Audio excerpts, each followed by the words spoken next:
Recording in progress. ठीक है, ऐसे मुझे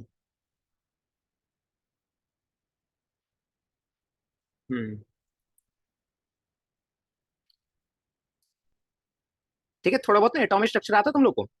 थोड़ा बहुत एटॉमिक स्ट्रक्चर के बारे में इंफॉर्मेशन है तुम लोगों को? पता होगा ये तुम सबने।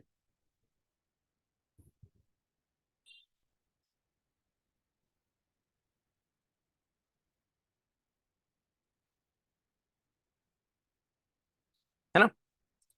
ठीक है। अरे हाँ यार, मॉड्यूल्स बहुत सारे रिव्यू करने को रह रहे हैं मेरे पे। मैं एक दो कोचिंग तो करने भी नहीं वाला कभी, मेरे को पता है। मतलब बच्चे छोड़ेंगे नहीं मेरे को फिर। चलिए, ओके, लेट्स स्टार्ट। अब ज्यादा बकवास नहीं करेंगे, शुरू करते हैं आज। क्या बात है, आज इतने कम बच्चे? आइए।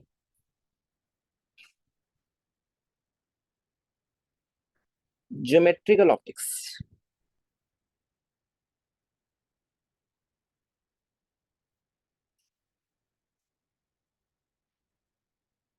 ठीक है, तो जरा ध्यान से सुनिए। ये पूरा चैप्टर इज ऑल अबाउट ये पूरा चैप्टर जो है बच्चों, वो लाइट से पूरा रिलेटेड है। ठीक है, कि पहले हमें ना लाइट से शुरुआत करनी पड़ेगी। अगर हम पूरे बेसिक से स्टार्ट करें तो बेसिक हमारे यहाँ से लाइट से स्टार्ट होगा। ठीक है, अगर किसी बच्चे ने पहले पढ़ रखा है तो उसको समझ आ गया होगा क्या कहना चाह रहा हूँ। लाइट, इमेजेस एंड मिरर, यही पूरा ज्योमेट्रिकल ऑप्टिक्स रखता है ना? ठीक है, ओके। ठीक है, नहीं नहीं दिवान, कोई जरूरत नहीं है उसकी, कोई जरूरत नहीं है। अब बात मत करना बच्चों, ठीक है? अब बात मत करना, शुरू करते हैं, चलिए। अच्छा, मेरे को एक जरा, चलो तुम लोगों से एक सवाल है। ठीक है, तुम लोगों ने आई गेस बहुत सारे साइंस के चैनल्स तुम लोग देखते हो, तुम लोग ऑब्वियसली साइंस के स्टूडेंट्स, और ऑब्वियसली तुम्हें साइंस में इंटरेस्ट है ना? इंटरेस्ट। तो तुम साइंस के होते नहीं, जैसे get set fly by science something, कुछ ऐसा चैनल है, मैंने देखा नहीं इतना, एक दो वीडियोस देखी होगी हार्डली, बट हाँ, ही इज वेरी पॉपुलर। वैसे अगर क्वांटम मैकेनिक्स इन सब के बारे में बात करते हैं, और भी बहुत सारे चैनल्स हैं जो साइंस को थोड़ा फनी फनी वे में नहीं, मतलब इन शॉर्ट एंटरटेनमेंट वे में समझाते हैं। जैसे फैक्टेक हो गया, फैक्टेक भी थोड़ा बहुत वीडियो साइंस से रिलेटेड होता है। तो वहां पे एक बहुत कॉमन सवाल है, क्वांटम मैकेनिक्स में भी है थोड़ा बहुत। लाइक जब स्टार्ट करते हैं कि लाइट जो है हमारी, राइट, लाइट आपने देखा होगा कि भी उसके डुअल नेचर होते हैं, ये तो सबको पता है, 11th में तुम लोग केमिस्ट्री तो पढ़ रखे तुमने, है ना? फेमिलियर हो तुम लोग थोड़ा, मतलब एटॉमिक स्ट्रक्चर वगैरह तुम लोगों ने पढ़ रखा है। तो मैं तुम लोगों से सवाल पूछूं कि लाइट क्या है, पार्टिकल है या वेव है, तो तुम्हारा आंसर क्या होगा?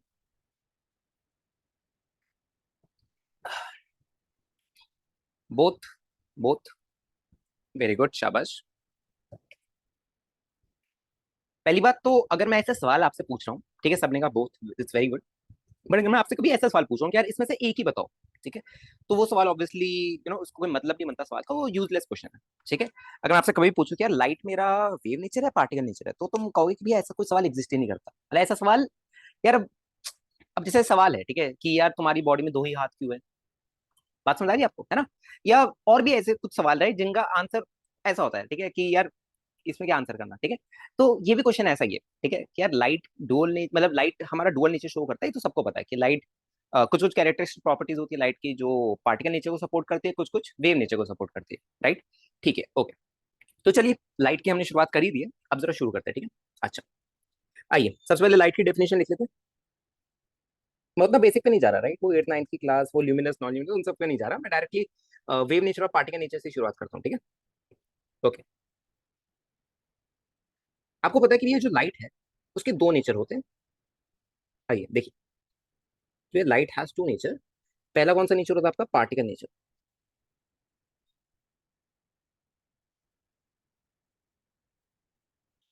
एंड सेकंड कौन सा होता है आपका? Wave nature.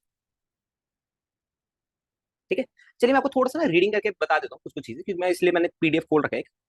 देखिए, मैं थोड़ा आपको रीडिंग करके सिखाता हूँ, क्योंकि ना कुछ कुछ चीजें यहाँ पे बहुत ज्यादा थ्योरेटिकल है, तो मैं यहाँ पे लिखवाना नहीं चाहता, समझ आ गई बात? तो थोड़ा बहुत ना आप समझते रहना, ठीक है? देखिए, light is a form of energy that makes object visible to us our eyes, है ना? आपको पता है कि भैया जैसे कोई भी चीज हमें दिख रही है, राइट, तो रिफ्लेक्शन वैसे दिख रही है, आगे सबको पता होगा, इतनी बात है ना? ठीक है, टेंथ में हमने उन लोगों ने पढ़ रखा होगा थोड़ा बहुत, है ना? ये टेंथ में आती है सब चीजें, ऑप्टिक्स वगैरह थोड़ा बहुत टेंथ में आता है, राइट? ठीक है, तो देखिए, स्टार्टिंग में जो हमारे न्यूटन भाई साहब थे, ठीक है, 17th सेंचुरी में, जो हमारे न्यूटन और एक और है करेज, ऐसे कुछ अजीब सा नाम है, ठीक है। तो उन लोगों का पहले मानना था, लाइक स्टार्टिंग ही यही से हुई कि लाइट को पहले लोग मानते थे कि वो system of particles type of है, कि अगर लाइट ऐसे मूव कर रही है, मतलब कुछ पार्टिकल्स ऐसे मूव कर रहे हैं, वो ऐसा अज्यूम करते थे, ठीक है। तो अगर हम पहले पूछे कि यार लाइट को स्टार्ट जब हुआ था, तो स्टार्टिंग से हमें ये नहीं पता था कि लाइट का पार्टिकल नेचर है या वेव नेचर है, क्या है, मतलब हमें ऐसा कुछ अंदाजा नहीं था, राइट।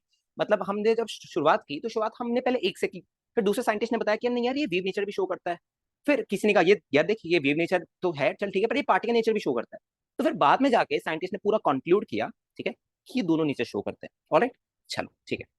तो 17th सेंचुरी में न्यूटन और एक और भाई साहब है हमारे, ठीक है, उन लोगों ने पहले प्रपोज किया कि यार कि हमारी जो लाइट है वो सिस्टम ऑफ पार्टिकल्स जैसे हम उसको ट्रीट करते हैं, ठीक है, और वो पार्टिकल नेचर शो करती है। ऑलराइट। अच्छा, अगर कभी मैं बोलूँ कि लाइट मेरा पार्टिकल नेचर शो करती है, इसका मतलब पता है क्या है? सोचो भैया कि पार्टिकल नेचर शो करती है, मतलब हमने 11th में पार्टिकल फिजिक्स पढ़ी थी, यस और नो? थोड़ा बहुत आइडिया आपको? कि भाई जैसे फॉर एग्जाम्पल अगर मैं आपको एक बात बताऊं, रिफ्लेक्शन, देखो एक बात बताऊं आपको, एक अच्छा एग्जांपल देता हूं, देखो पार्टिकल नेचर का एक अच्छा एग्जांपल रिफ्लेक्शन। बच्चों में को एक बात बताना, रिफ्लेक्शन जो होता है ना, ध्यान से सुनना, रिफ्लेक्शन बच्चों क्या होता है? Reflection is nothing but a collision, right. आपको पता है, जैसे यार मैं आपको एक एग्जांपल दूं, जैसे देखो, है ना, जैसे आपने किया ना ये वाला सवाल, हमने 11th में किया कोलिजन है, कि एक बॉल कैसे वेलोसिटी दे दी है ना, ऐसे कोलाइड होता है फिर ऐसे जाता है ना, तो ये पार्टिकल नेचर शो करता है। तो reflection is a very good example of understanding particle nature. सबको बात समझ आ रही है बच्चों, है ना? ठीक है। तो क्या होता है देखो, इसमें हमेशा इलास्टिक कोलिजन होता है, रिफ्लेक्शन रिफ्लेक्शन के केस में हमेशा वी हैव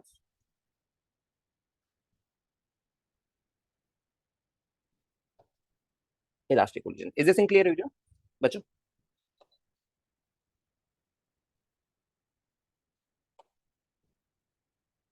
बताइए, इतनी बात सबको डन है?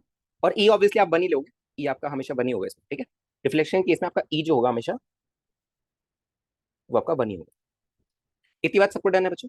इतनी बात समझिए सबको? अच्छा, अगर मैं यही बिल्कुल सेम वे में, अगर मैं आपसे सेम वे में वेव नेचर पूछूं, तो वेव नेचर क्या मेरा रिफ्रैक्शन टाइप ऑफ कुछ बनेगा? और आप लोगों ने पढ़ा होगा कि थोड़ा बहुत आपने रिफ्रैक्टिव इंडेक्स 10th वगैरह में पढ़ा होगा ना, रिफ्रैक्टिव इंडेक्स के बारे में थोड़ा बहुत आपने 10th में पढ़ा होगा। तो वेव नेचर का क्या एग्जांपल है बच्चों? Refraction, right. Refraction is a good example, right, of showing wave nature, ठीक है। बात समझ गई?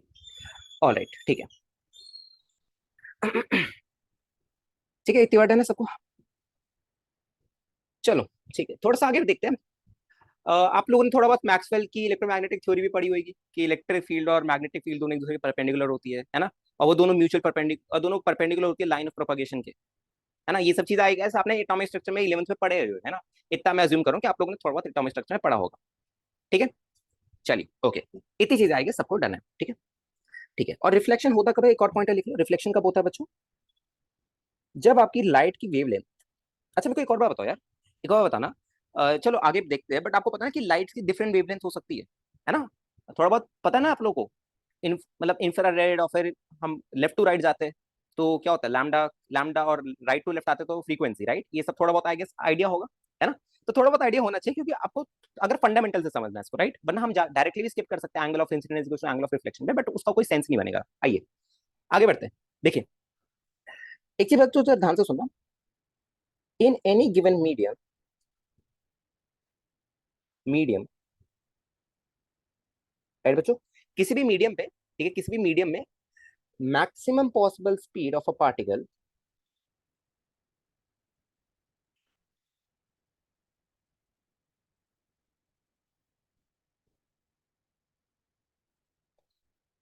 Is speed of light.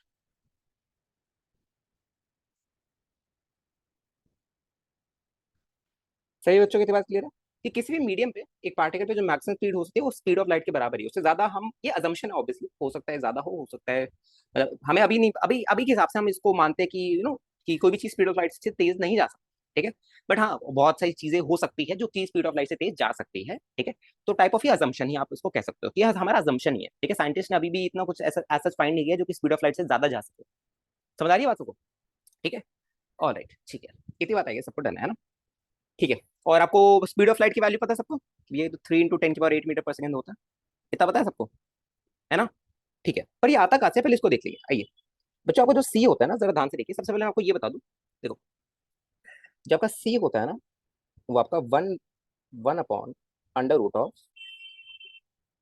Mu naught into E not के बराबर होता है। इज दिस क्लियर, है ना? ठीक है, आपको जो सी होता है वो किसके बराबर होता है? 1/√ऑफ mu not into E naught, right. यहाँ पे बच्चों जो आपका म्यू नॉट है, सुनते रहो अभी, जो आपका यहाँ पे म्यू नॉट है that is your permeability of free space,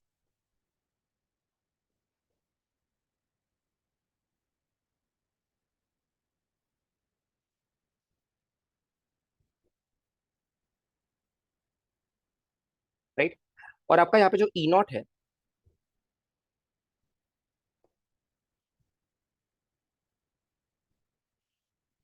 that is your permittivity of species.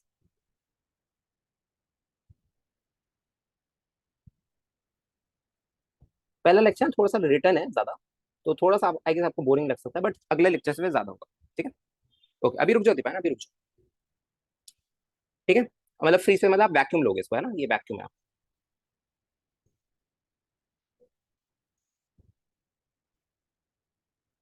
ठीक है, आओ चलो। ठीक है, अभी सर ध्यान में रखना ना, अभी जब रिफ्रैक्टिव इंडेक्स पढ़ेंगे थोड़ा बहुत, तो आपको और अच्छे से आइडिया होगा इन सब चीजों का। ठीक है, चलो। ठीक है, आई गेस इतनी बार डन है। ठीक है, चलिए ओके, थोड़ा सा आगे बढ़ते हैं, एक सेकंड रुकना जरा। हाँ ठीक है, लेट्स मूव फॉरवर्ड। अच्छा मेरे को एक बात बताओ जरा, ये बात बताना कि आपको एक चीज आई गेस पता होगा थोड़ा बहुत, ध्यान से देखो,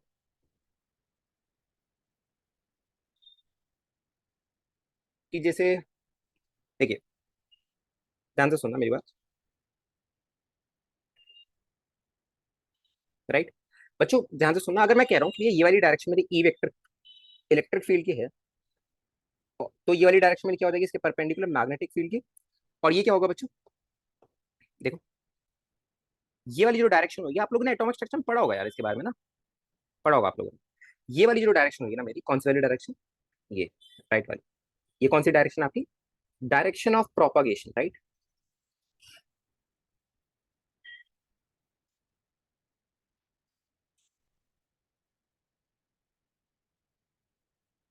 is this in clear everyone, बताओ बच्चों, इतनी बात क्लियर है सबको, है ना।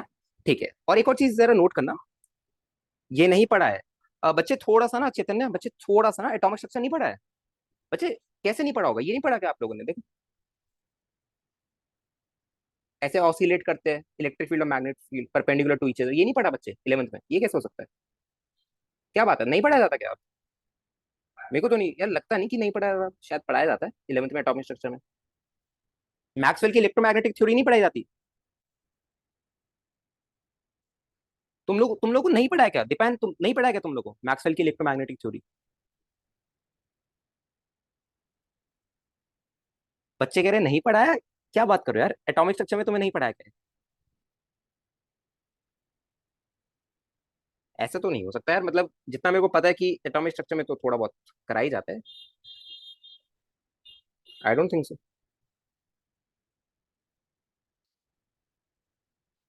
ध्यान से देखो,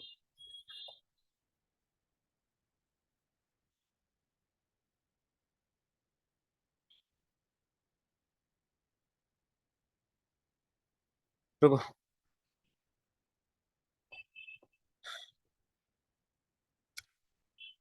आज का दिन थोड़ा सा मेरा अच्छा नहीं गया इतना।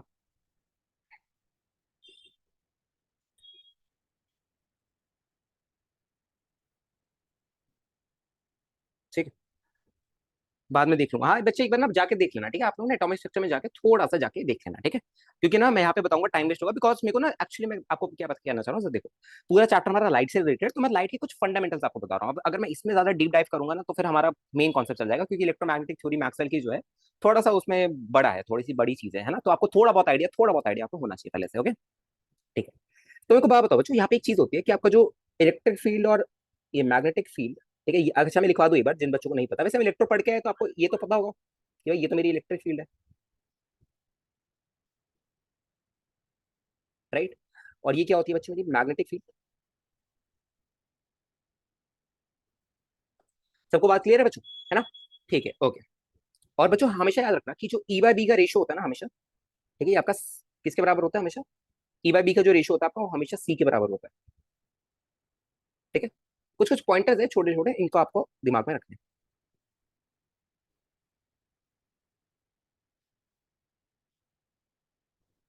ठीक है, ऑलराइट, चलो ओके। अब जरा थोड़ा सा आगे बढ़ते हैं। अच्छा अब तुम लोग बताओगे मेरे को, तुम लोगों ने थोड़ा बहुत ऑप्टिक्स मतलब थोड़ा बहुत एटॉमिक स्ट्रक्चर पढ़ा है, लाइट, अगर मैं लाइट को भी तोड़ू थोड़ा सा, अगर मैं लाइट के भी अंदर जाऊं, तो लाइट किससे बनी होती है, मतलब कौन से वो पार्टिकल होता है, क्या होता है वो।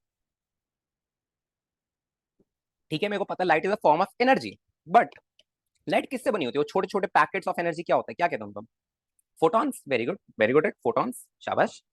बाकी बच्चों को भी पता है कि भैया उसको तो फोटॉन्स कहते हैं, चैतन्य पता है इतना बच्चे, समरथ, दीपायन, सबको पता है कि भैया फोटॉन्स ही तो कहते हैं, है ना? हाँ याद आया कुछ? हाँ, और भैया वो एनर्जी ऑफ फोटोन, मैं आपको थोड़ा बहुत एटॉमिक स्ट्रक्चर रिवाइज करा रहा हूँ। Energy of a particular photon होती थी is equals to H C by lambda something, कुछ याद आया? वो भैया ये तो उसमें पढ़ा था शायद, आइंस्टाइन की फोटो इलेक्ट्रिक इफेक्ट में थोड़ा बहुत सवाल भी किए हुए एटॉमिक स्ट्रक्चर में, है ना उसमें? चलो ओके, तो आपको पता होना चाहिए बच्चों कि light is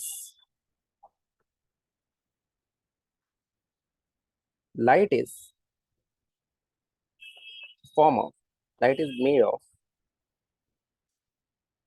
small packets of energy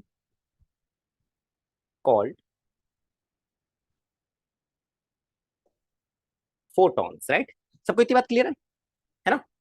ठीक है, ओके, राइट। अच्छा, अब मैं आपको थोड़ा बहुत अनकन्वेंशनल वे में लेके चलता हूँ। मेरे को सर एक बात बताना, धूप में, बस इतनी बात बताना, धूप में कभी भी अगर बाइक खड़ी रहती है, जैसे अगर कोई लोग अगर आप ऊपर वाली साइड हो, मतलब जैसे इक्वेटर के पास वाले अगर आप शहरों में रहते हो, मतलब इक्वेटर के पास वाली सिटीज में रहते हो, तो आपको पता होगा कि भैया अगर जैसे बाइक को अगर दोपहर में खुला, बाइक को अगर हमने 2 बजे के बाद छोड़ दिया है ना, गली वगैरह में या पार्क करके रख दिया, मतलब बाहर कड़ी धूप में, तो क्या होता है, बाइक की सीट जो होती है बच्चे, बाइक की जो सीट होती है वो गर्म हो जाती है। कभी कभार तो ऐसा भी होता है कि अगर बैठो तो, है ना, बोलना नहीं चाहता बट बैठो तो दिक्कत हो जाती है थोड़ी सी, है ना, उछलना पड़ता है वापस, है ना, रिफ्लेक्शन हो जाता है हमारा ही। ठीक है, ठीक है। तो वहां पे होता क्या है कि इतना तो हमें समझ आ रहा है कि ये देखो, हमारी लाइट जो है, राइट, हमारी जो लाइट है वो सीट में कुछ ना कुछ ऑब्जॉर्ब तो हुई है, इतनी बात सबको समझ आ रही है? तो आगे जाके हम समझेंगे थोड़ा सा कि भैया देखो, जैसे कोई भी सरफेस है ना, जैसे कोई भी सरफेस में बना रहा हूँ, उसमें अगर लाइट गिर रही है तो कुछ परसेंट उससे रिफ्लेक्ट होती है, कुछ परसेंट लाइट उससे निकल जाती है, depending on the object, object कैसा है ना, मतलब कुछ परसेंट ऑब्जेक्ट उसमें उसके अंदर से निकल जाती है, ठीक है, और कुछ परसेंट होती है जो उसके अंदर ऑब्जॉर्ब हो जाती है, पूरे इस सरफेस के अंदर एब्जॉर्ब हो जाती है, राइट? एब्जॉर्बेशन से बच्चों क्या होता है, कभी भी अगर लाइट मेरी किसी भी सरफेस में टोटली एब्जॉर्ब हो गई, राइट, तो वो उस सरफेस का टेम्परेचर बढ़ा देती है। Is this thing clear to everyone बच्चों? फटाफट बताओ एक बार, इतनी बात सबको समझ आई? कि जैसे फॉर एग्जाम्पल मैं आपको थोड़ा सा एग्जाम्पल देता हूँ, देखो, और आपको अब फील आ रही होगी थोड़ी बहुत कि हाँ भैया लाइट जो है वो, light is a form of energy, right? ठीक है, देखो ध्यान से देखना। बच्चों जैसे फॉर एग्जाम्पल मैं कोई चीज नोटिस करो कि भैया अगर ये मेरा एक सरफेस है, ध्यान से सुनना, ठीक है, और यहां से अगर, ध्यान से सुनो, यहां से अगर ऐसे लाइट आ रही है मेरी, ठीक है बच्चे, ठीक है, तो क्या होता है, ध्यान से सुनना, और अगर मेरी लाइट की पूरी एब्जॉर्ब हो गई, राइट, वैसे होता नहीं है ऐसे कि पूरी ऑब्जॉर्ब हो जाए, depending on the object, right, object अलग अलग ऑब्जेक्ट्स होते हैं, उसके हिसाब से होता है कि कुछ परसेंट कभी कभार किसी ऑब्जेक्ट में, जैसा अगर मैं आपको बात करूं बच्चों, मेरे को एक बात बताओ, अगर मैं एक पॉलिश मिरर ले लूं, मेरे को एक बात बताना, अगर बच्चों मैं पॉलिश मिरर ले लूं, या आपको कोई नया घर में बर्तन हो, नई प्लेट आपने खरीदी हो, तो ज्यादा चमकती है, ऐसा नो, बताओ, है ना? जो आपकी नई नई प्लेट होती है वो ज्यादा चमकती है as compare to your old plates, right, ज्यादा चमकती है, ठीक है। तो जरा ध्यान से सुना बच्चों, कोई भी अगर पॉलिश प्लेट होती है ना, तो उसमें अगर लाइट को मैं इंसिडेंट ऐसे कराऊंगा, ठीक है, तो क्या होता है, देखो अगर मैंने कोई भी एनर्जी को इंसिडेंट कराया, अगर लाइट को इंसिडेंट कराया, ठीक है, तो देखो कुछ परसेंट एनर्जी जो होती है, जब जब मैं अगर बहुत पॉलिश सरफेस की बात कर रहा हूँ, तो उसमें से बहुत ही छोटा अमाउंट ऑफ एनर्जी जो होती है वो इसमें एब्जॉर्ब होती है, बहुत ही छोटी अमाउंट की एनर्जी जो होती है बच्चों, वो इससे ऐसे ट्रांसमिट हो जाती है, और बहुत छोटी अमाउंट की एनर्जी होती है वो इसमें रिफ्लेक्ट, मतलब बहुत ज्यादा अमाउंट ऑफ एनर्जी होती है जो इसमें रिफ्लेक्ट हो जाती है, राइट, क्योंकि रिफ्लेक्शन ज्यादा होता है पॉलिश सरफेस। इतनी बात सबको समझ आ रही है, चैतन्य, समरथ बच्चों, इतनी बात सबको समझ आ रही है, ये सुनो, डन है इतनी बात बच्चों सबको? बताओ, आई गेस इतनी बात सबको डन होगी। तो मैं बस आपको छोटा सा एग्जांपल दे रहा हूँ कि आपकी जो लाइट होती है वो कंसिस्ट ऑफ फोटॉन्स होती है, राइट, फोटॉन से बनी होती है, और आपको पता है कि भैया फोटॉन्स की एक पर्टिकुलर फोटोन की मैं एनर्जी कैसे लिख सकता हूँ वो हमें आता है। देख, जैसे फॉर एग्जांपल ध्यान से सुनो कि अगर ये मेरा एक फोटोन है, देखो, if this is my photon, ठीक है, ध्यान से देखो, अगर ये मेरा एक फोटोन है ना, तो अगर मेरे को इसकी एनर्जी लिखनी है, एक पर्टिकुलर फोटोन की एनर्जी लिखनी है, तो मैं कैसे लिखूंगा बच्चे? ये हो जाएगा भैया एच सी वाला लैम्डा, ऐसे लिखते थे, यस और नो, यस और नो, ऐसे लिखते थे क्या? है ना? थोड़ा बहुत एटॉमिक स्ट्रक्चर में पढ़ा होगा आप लोगों ने। और भैया हमें पता है कि जो सी बाय लैम्डा का रेशो होता है ये हमारा म्यू के बराबर होता है, फ्रीक्वेंसी, राइट? ठीक है, तो हमारा जो ई होगा हम उसको ऐसे लिख सकते हैं, E is equal to H into mu, right? और यहाँ पे जो बच्चों एच होता है वो किसके बराबर होता है आपका? Planck constant.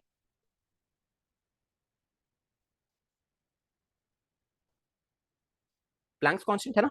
अच्छा, किसी को प्लैंक्स कांस्टेंट की वैल्यू पता है? प्लैंक्स कांस्टेंट की वैल्यू किसी को पता है? एनीवन? 6.26। वेरी गुड, शाबाश शाबाश शाबाश। पूरा बताओ रिक, पूरा बताओ। पूरा बताओ रिक, कैसे नहीं, पूरा बताओ बच्चे। पूरी वैल्यू बताओ। 6.626 तो ठीक है, पर आगे भी तो बताओ। इतनी थोड़ी होती है। इंटू 10 के बाद 34। ठीक है, ठीक है। Good good good good. ठीक है, आगे से इतनी बात सबको समझ आ गई। अभी हम ना लाइट को थोड़ा सा डिटेल में स्टडी कर रहे हैं, राइट? कि पहले हमने देखा कि भैया लाइट के डुअल नेचर होता है। Light always show dual nature, right? दो दो नेचर शो करते हैं, एक तो पार्टिकल नेचर, दूसरा वेव नेचर। ओके, सेकंडली हमने ये देखा कि भैया पार्टिकल नेचर में रिफ्लेक्शन, हम एज अ कॉमन एग्जांपल लेते हैं पार्टिकल नेचर का, और वेव नेचर का हम रिफ्रैक्शन लेते हैं, राइट? ठीक है, ओके। ठीक है, तो चलिए आगे बढ़ते हैं ना। तो कुछ बेसिक बातें ही देख रहे हैं अभी तो, है ना? कुछ अभी हमने ज्योमेट्रिकल ऑप्टिक्स स्टार्ट किया नहीं है, बस हम लाइट को बेसिक देख रहे हैं, ठीक है? ओके, चलो। अब जरा ध्यान से समझो। ऑप्टिक्स जो हम पढ़ रहे हैं ना, इसके एक्चुअली इसके बच्चों तीन ब्रांचेस होती है, ठीक है? ऑप्टिक्स जो हम पढ़ रहे हैं, ऑप्टिक्स ये पूरा यूनिट है, ठीक है? और इसके अंदर तीन पार्ट्स आते हैं: geometrical optics, wave optics and quantum optics, ठीक है? तो ज्योमेट्रिकल ऑप्टिक्स हमारे सिलेबस में है, वेव ऑप्टिक्स हमारे सिलेबस में है, क्वांटम ऑप्टिक्स हमारे सिलेबस में नहीं है, ठीक है? वो हमारे बाहर है, ठीक है? तो हमें उसमें नहीं जाना है, ठीक है? चलिए, ओके। आते हैं अब जरा थोड़ा सा और नीचे आते हैं। कुछ कुछ डेफिनेशन है, इसलिए मैं थोड़ा सा पीडीएफ लेके आया हूँ कि कुछ कुछ डेफिनेशन है वो मैं आपको लाइन टू लाइन लिखा दूंगा ना, मेरे लिए भी ज्यादा आसान आएगा। एक सेकंड रुकना जरा, एक सेकंड रुकना जरा। मेरे लिए भी ज्यादा इजी रहेगा थोड़ा सा ना आपको लाइन टू लाइन डेफिनेशन लिखवा दूं, क्योंकि मैं ना लिखवा के नहीं लाया वो डेफिनेशन है ना, वरना मेरे को कोई दिक्कत होगी, बार बार कौन लिखता रहेगा, ठीक है? एक बार रुक जाओ जरा मेरे को। चलिए, ओके, आगे बढ़ते आइए। ठीक है। अच्छा, अब बच्चों जरा आइए थोड़ा सा आगे बढ़ते हैं। अब ये देखते हैं कि लाइट कैसे एमिट कैसे होती है, मतलब लाइट बनती कैसे, राइट? सोर्स ऑफ लाइट एक बार देखते हैं, आइए।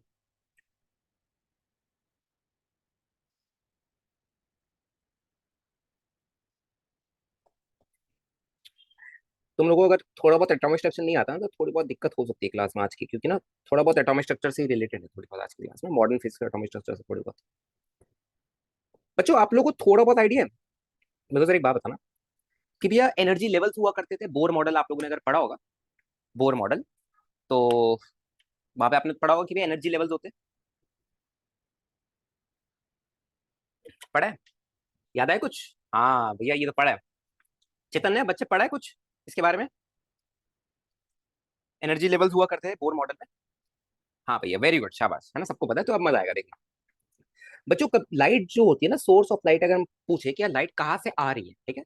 तो वो उसका सोर्स क्या है, मतलब कौन उसको पैदा कर रहा है, राइट? कौन पैदा कर रहा है, ठीक है? तो हम बोलते हैं कि ये एटॉमिक डी एक्साइटेशन की वजह से, डी एक्साइटेशन की वजह से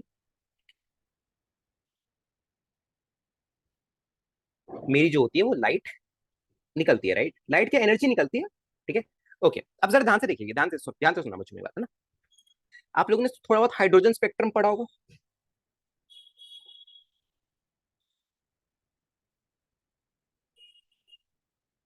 राइट? ओके, अब जरा देखना, मैं ना कुछ कुछ एनर्जी लेवल्स बना रहा हूँ बच्चों, ध्यान से सुनना। चलिए देखो। अच्छा, मेरे को एक बात बताओ, अगर किसी इलेक्ट्रॉन को बामल पार्शन, ये नहीं, अरे बामल पार्शन में नहीं जाना आपको अभी, ऐसे ही सुनो, नॉर्मल सुनो। हाँ, बामल पार्शन वही, मतलब जो होता है ना, ठीक है? बच्चों जरा ध्यान से सुनना। हाइड्रोजन स्पेक्ट्रम में, हाइड्रोजन स्पेक्ट्रम में जैसे मैं आपको ये आपका N1 है, ये En2 है। आपको एक चीज पता होगी कि भैया अगर किसी इलेक्ट्रॉन को मेरे को एनर्जी लेवल 1 से एनर्जी लेवल 2 अगर ले जाना है, तो मेरे को बाहर से कोई ना कोई एनर्जी देनी पड़ेगी। ये सुनो, इतनी बात सबको पता है? ये सुनो, इतनी बात सबको पता है क्या?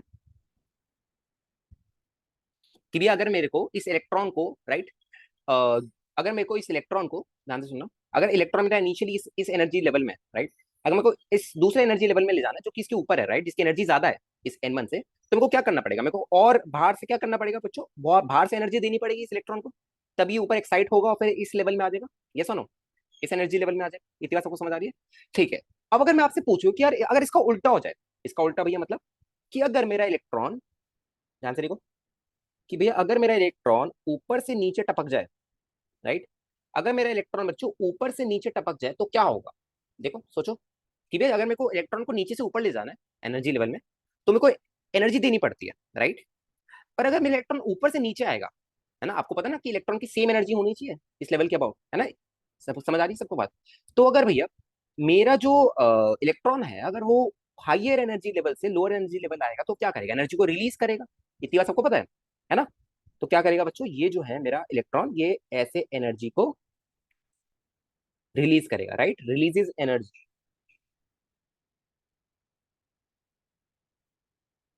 और यही तो जो एनर्जी होती है बच्चों, यही मेरी लाइट के वे में आती है। सबको बात समझ आ रही है ना। अच्छा, अब जरा एक चीज नोटिस करना, एक चीज मैं आपको बतानी है, ठीक है, एक चीज नोटिस करना, यहाँ पे थोड़ा बहुत मिसकंसेप्शन बच्चों को हो जाता है। क्या मिसकंसेप्शन होता है कि एनर्जी रिलीज करता है बच्चों, एक बात ध्यान रखना कि यहाँ से जो भी रेडिएशन निकलेगी जरूरी नहीं है कि मेरे को सारी दिखे। आपको पता ना, आप लोगों ने स्पेक्ट्रम पढ़ा होगा ना बच्चों, स्पेक्ट्रम यार, यूवी इंफ्रारेड ये सब पढ़ा होगा ना। आपको पता है कि ये सारी जो रेज होती है वो हमें दिखती थोड़ी है, हमें दिखती कौन सी है, वो विजिबल वाली, विबग्योर, है ना, वायलेट, इंडिगो, ब्लू, ये सब हमें दिखती है ना। तो ये हमारी विजिबल रेज, ये हमारी विजिबल रेज में आती है, राइट।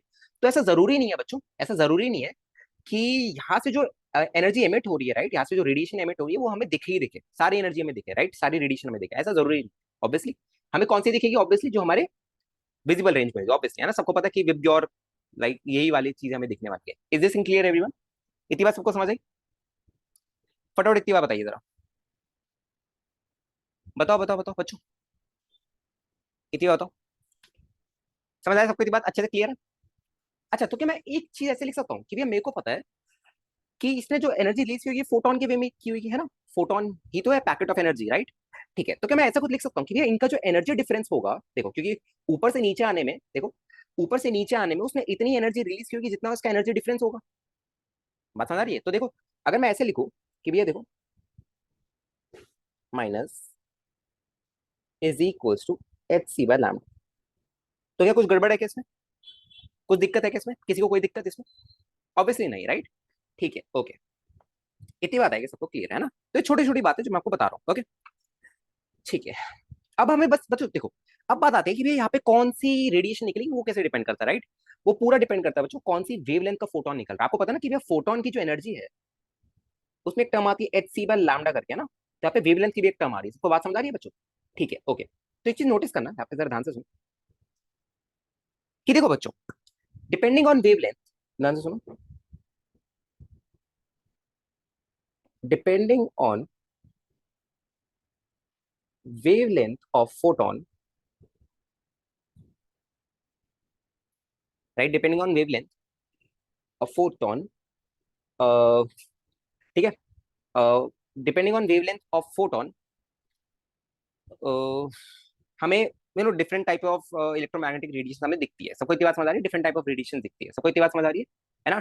कि आपको पता है ना कि यार, अब मैं कैसे बताऊं, वो स्पेक्ट्रम नहीं होता क्या, स्पेक्ट्रम सबने देखा है, वो यहाँ से स्टार्ट होता है, यहाँ पे एंड होता है ना, बीच में हमारा विबग्योर आता है ना, यहाँ से यहाँ, मेरे को करेक्ट करना कि मैं रॉन्ग हूँ, लैम्डा बढ़ता है और यहाँ से आपकी फ्रीक्वेंसी बढ़ती है, ये थोड़ा बहुत पढ़ा होगा आप लोगों ने, है ना बच्चों। ठीक है, तो डिफरेंट डिफरेंट लैम्डा के फोटॉन्स अगर एमिट होंगे तो उस हिसाब से हम डिपेंड करते हैं कि वो हमें दिखेगा या नहीं दिखेगा, कौन सी रेडिएशन एमिट होगी, ठीक है, वो डिपेंड करता है। ओके, चलो आओ, ठीक है, तो ज्यादा इसमें ज्यादा जाएगा नहीं, ठीक है, ओके, ठीक है, और कुछ देख लो, और क्या क्या है हमारा, ठीक है, देखो,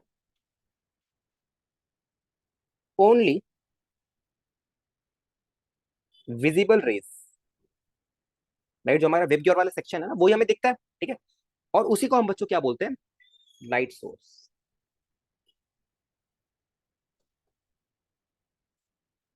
सभी बच्चों को बात समझ आ रही है, राइट, जो विजिबल रेज है हमारी, वही हमारा क्या होता है, लाइट सोर्स, ठीक है।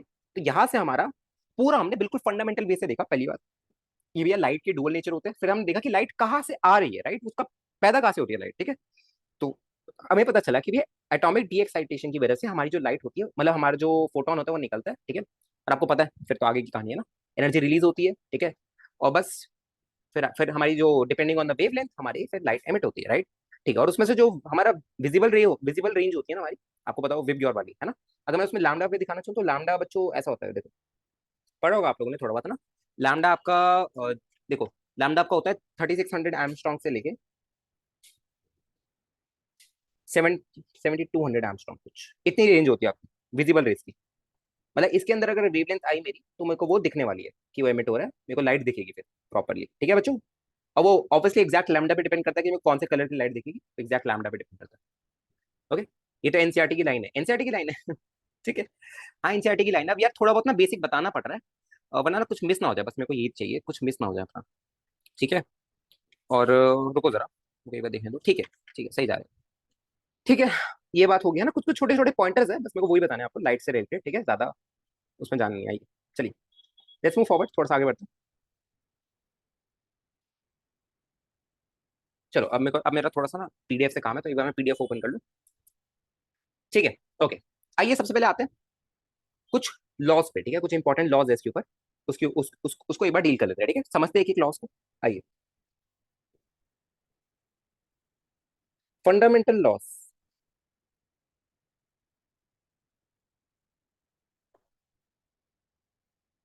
ऑफ रे ऑप्टिक्स,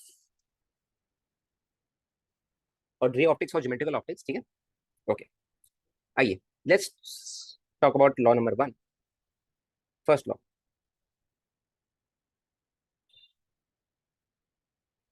देखिए, फर्स्ट लॉ क्या कहता है बच्चों?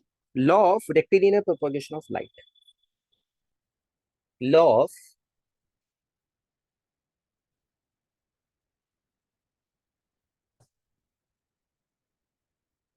Rectilinear propagation of light. Clear है बात बच्चों? ठीक है, ओके। तो ये क्या कहता है, कोई बताना चाहेगा मेरे को, किसी अगर पहले से पढ़ रखा है, कोई बताना चाहेगा कि वे law of rectilinear propagation of light का होता है? अच्छा, सबसे पहले बात हो, रेक्टिलिनियर का मतलब क्या समझते हो? रेक्टिलिनियर का,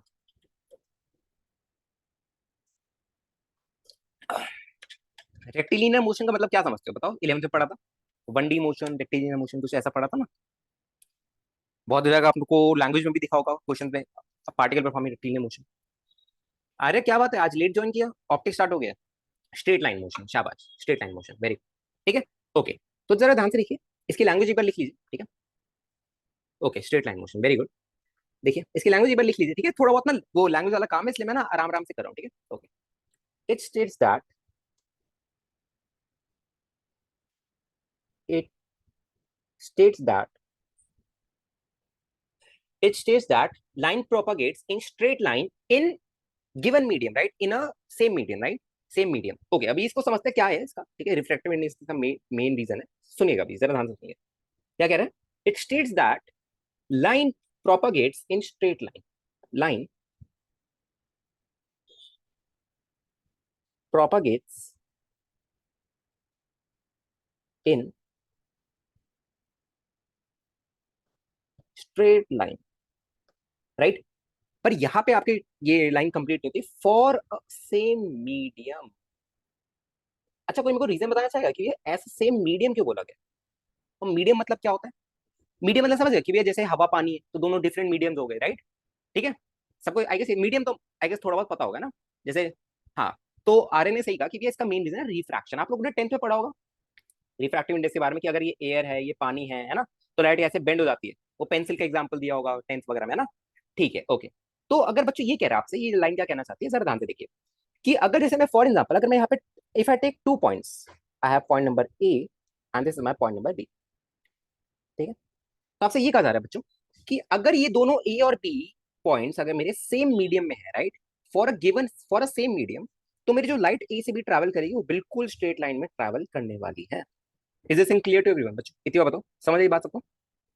कि हाँ भैया, अगर मेरे पे 2 पॉइंट्स, अगर वो दोनों पॉइंट सेम मीडियम में पड़े हुए, डिपेंडिंग कि यार, अगर दोनों पॉइंट्स वाटर वाटर में पड़े हुए हैं, दोनों पॉइंट्स एयर एयर में पड़े हुए हैं, राइट, तो लाइट का जो पाथ होगा स्ट्रेट लाइन होगा।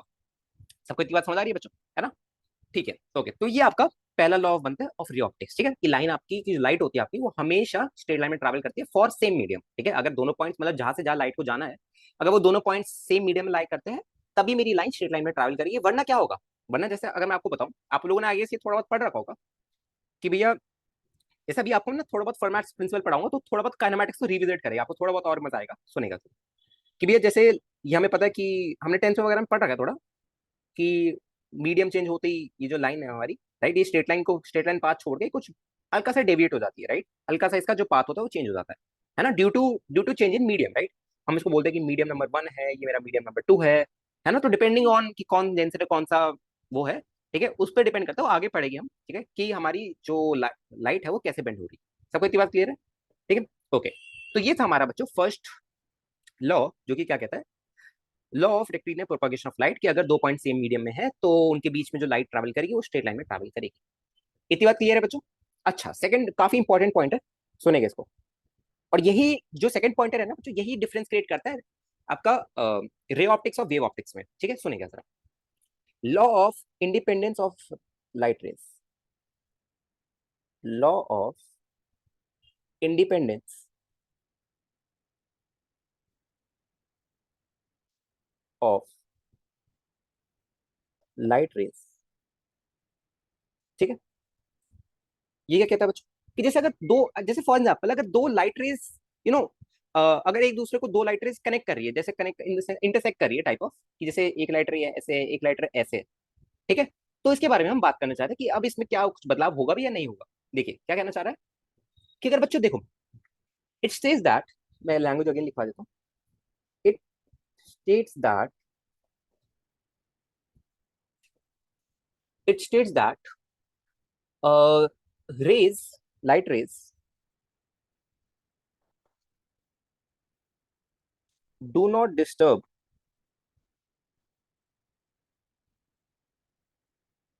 light rays do not disturb each other upon intersection, each other upon intersection. Is this in clear everyone? बच्चों इतनी बात सबको समझ आई, ये सुनो। ओ, आज पहली बार पता चला ऐसा भी कुछ होता है। इतनी बात सबको समझ आई यार, थोड़ा बहुत ना क्लास 10th की है वाइब्स थोड़ी बहुत, क्योंकि ना स्टार्टिंग का ये हिस्सा पढ़ाना बहुत जरूरी भी है। ठीक है, क्योंकि अगर ये नहीं पढ़ाएगा ना कुछ कुछ, तो कुछ कुछ आपके ना कॉन्सेप्ट में लूप होल्स रह जाएंगे जो आगे आगे जाके आपको परेशान कर सकते हैं। ठीक है, ओके, ठीक है, आगे बढ़ते हैं। आई गेस सबको लॉ ऑफ रिफ्लेक्शन तो पता होगा बच्चों, सबको लॉ ऑफ रिफ्लेक्शन तो पता होगा क्या? चलिए देखते हैं, लॉ ऑफ रिफ्लेक्शन। चलो इसको मैं बाद में कराऊंगा, लॉ ऑफ रिफ्लेक्शन को मैं बाद में करेंगे, रुक जाओ, ये तो आगे करना ही है, डिटेल में करना है। चलिए ओके, थोड़ी और डेफिनेशन है उनको एक बार देख लेते हैं, रुकिए जरा। ठीक है, लॉ ऑफ रिफ्रैक्शन भी आपका अगला है, तो उसको भी अभी छोड़ते हैं, वो हम बाद में देखेंगे। ठीक है, तो अभी आपके मेनली दो ही लॉस है जिनको आपको ध्यान में रखना है। तो पहला law of rectilinear propagation of light, second law of independence of light rays. ठीक है, कि दो लाइंस, दो रे लाइंस आपकी इंटरसेक्ट होने पे मतलब कुछ उनमें डिस्टर्बेंस नहीं क्रिएट होती, राइट? ठीक है, वो एक दूसरे को डिस्टर्ब नहीं करती। ओके, चलिए let's move to next term which is a source.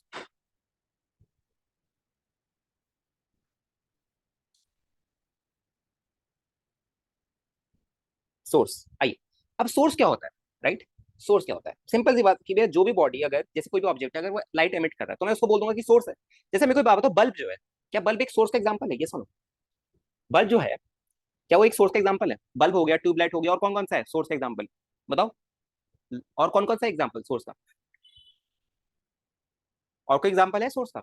Light हो गया, बल्ब हो गया, लाइट, ट्यूबलाइट, बल्ब, और कोई एग्जांपल सोर्स का? सन, ठीक है। हाँ, तो यू नो मल्टीपल एग्जांपल्स हो सकते हैं, उसको सोर्स बोलते हैं। ये तो बहुत छोटी क्लास में आपने पढ़ रखा होगा, है ना?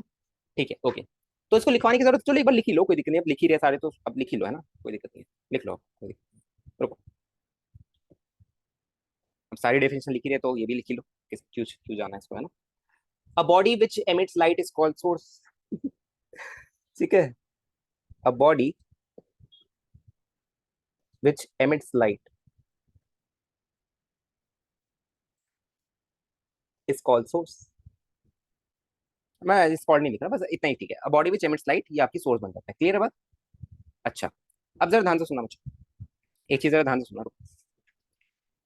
ओके, देखो, आपको एक चीज ध्यान रखनी, कि दो मेनली एग्जांपल्स बनते हैं, एक तो हमारा बल्ब और एक ट्यूबलाइट, तो हम दोनों को समझते हैं। ठीक है, ओके, देखिए, बल्ब जो होता है बच्चों, बल्ब, मेरे को जरा एक बात बताना, तुम लोग बस जरा मेरे को बात बताना, क्या बल्ब अगर मेरा ऐसा है तो क्या वो लाइट ऐसे एमिट करता है? देखो, वो जो लाइट होता है बच्चों कैसे एमिट करता है?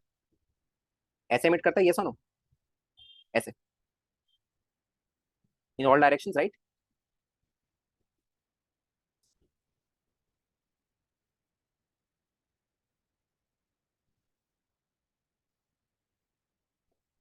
अरे बाप रे, क्या हो गया? ठीक है, ओके, तो इसको हम बोलते हैं हाँ इलेक्ट्रिक फील्ड की तरह, जैसे पॉइंट चार्ज के अराउंड इलेक्ट्रिक फील्ड होती है ना, हाँ, इसको हम कहते हैं बच्चों पॉइंट सोर्स, इसको ध्यान में रखना है ना। इसको हम क्या कहते हैं बच्चों? Point source. Is this in clear to everyone बच्चों? फटाफट बताइए, इतनी बात सबको क्लियर है? ठीक है, इसको हम क्या बोलते हैं? पॉइंट सोर्स, ठीक है। और अगर मैं यही ट्यूबलाइट की बात करूँ, ट्यूबलाइट मूवी भी है ना, सलमान समलान किसकी किसकी मूवी है? एक तो मेरी टंग भी ना थोड़ा वो हो जाता है। सलमान खान की है ना। हाँ ट्यूबलाइट। हम्म। ठीक है। तो ट्यूबलाइट को अगर आप बोलोगे तो भैया tubelight is example of not a point source, right? तो आपका क्या बन जाता है? Line source, right? It's an example of line source. Tubelight ऐसी कुछ होती है, ऐसी कुछ। ठीक है। ओके। तो ये आपका एग्जांपल बन जाता है ऑफ लाइन सोर्स।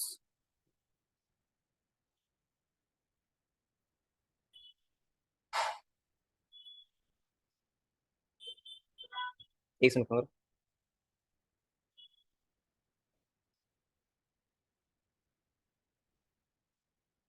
तो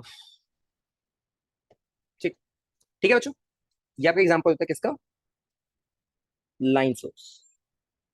तो इन छोटी छोटी बातों को ना दिमाग में रखना, ठीक है, क्योंकि प्रॉब्लम में ज्यादा आ जाएगी। प्रॉब्लम में ना क्या होगा, डायरेक्टली आ जाएगी सलमान खान। हाँ सलमान खान, राइट। ठीक है, इतनी बात क्लियर है सबको? चलिए okay, let's move to next important definition which is ray. अच्छा रे से क्या समझते हो तुम लोग?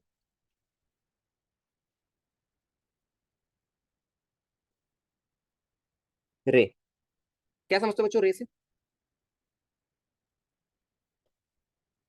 बताइए, रे से क्या समझते हो?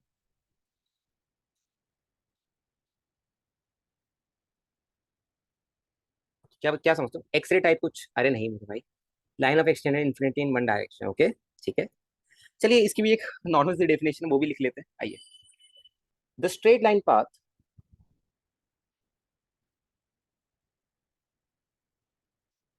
मेरे लिए भी बहुत बोरिंग सेक्शन है ये वाला। The straight line path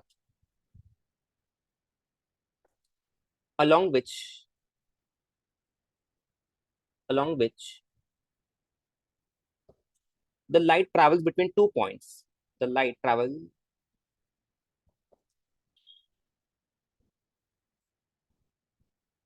between 2 points in same medium.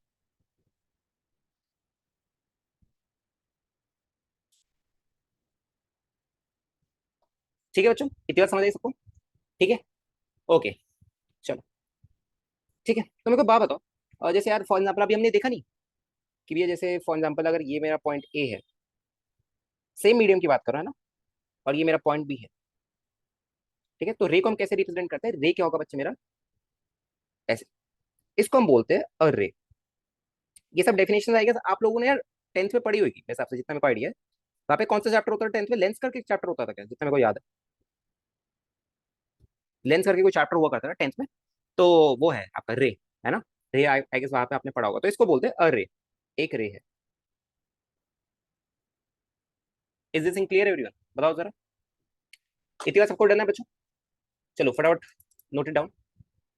Okay, I guess इतनी बात सबको डन है, ठीक है। चलो, अब यार यहाँ पे ना कुछ कुछ और डेफिनेशन मीडियम वगैरह, और ये चलिए एक इंपॉर्टेंट डेफिनेशन आ गया, बीम। ये थोड़ा सा इंपॉर्टेंट है क्योंकि इसका थोड़ा सा ना लैंग्वेज यूज होगी आपके सवालों में, तो अगर आपको ये थोड़ी बेसिक टर्म्स नहीं पता तो आपको थोड़ी सवालों में ना अंडरस्टैंड करने में दिक्कत होगी। बीम, अच्छा बीम से क्या समझते हो? कि भैया बीम कुछ नहीं है, बंडल ऑफ रेज है, राइट? अ बंडल और bunch of rays, a bundle और बंच ऑफ रेज,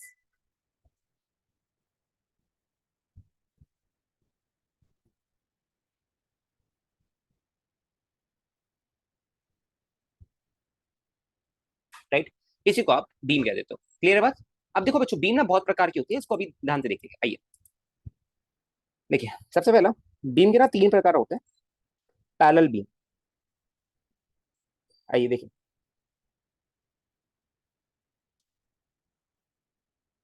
अच्छा भैया हमें इतना समझ आ गया कि देखो, बीम क्या होता है? बीम बहुत सारी, अगर मैं रे ऑफ लाइट को, राइट, बहुत सारी अगर मैं रेज को कलेक्ट कर लूँ एक जगह, तो उसको हम बीम बोल देते हैं, ठीक है, कि एक ये इसको कलेक्टिवली हम बीम बोल देते हैं। रे मीन्स पाथ, ऐसे कुछ वो नहीं सकते, और हाँ समझ सकते हैं, रे मीन्स पाथ टाइप ऑफ, ऐसे समझ सकते हो, ठीक है। ठीक है, ओके। अब जरा देखो, पैरेलल बीम की जब भी हम बात कर रहे हैं बच्चों, मतलब हमारी जो बीम होगी ना कुछ ऐसे होगी। पैरेलल बीम समझ गए कि भैया जो सारी रेव्स होगी हमारी वो क्या होगी, एक दूसरे के पैरेलल। बट इतनी अच्छी डेफिनेशन नहीं है, देखो कैसे समझेंगे इसको, ध्यान से देखिए। पैरेलल बीम में क्या होता है बच्चों, कि हमारा जो रेडियस होता है, किसका रेडियस, अरे यहाँ पे रेडियस कहाँ से ला रहे हो ये, देखो सुनो, कि भी हमारा जो रेडियस होता है ना ये वाला, देखो हमारा जो ये वाला रेडियस होता है ये चेंज नहीं होता, राइट। जैसे जैसे मैं आगे जाऊं तो ये वाला रेडियस जो होता है ये क्या होता है, मेरा कांस्टेंट रहता है। Is this in clear everyone, बताइए, सबको समझ आ रही है। तो हम इसको बोलते हैं कि डायमीटर ऑफ बीम क्या होता है पैरेलल बीम में। डायमीटर देख रहे हो बच्चों बीम का, can you guys see the diameter of beam, है ना। जो बीम का डायमीटर है वो सेम रहता है आपका, ठीक है। Diameter of beam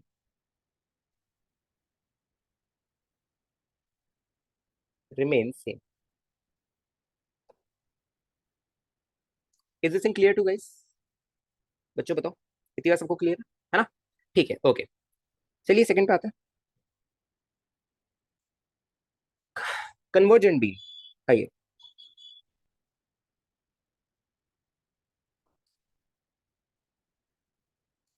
convergent beam, ध्यान से सुनिए।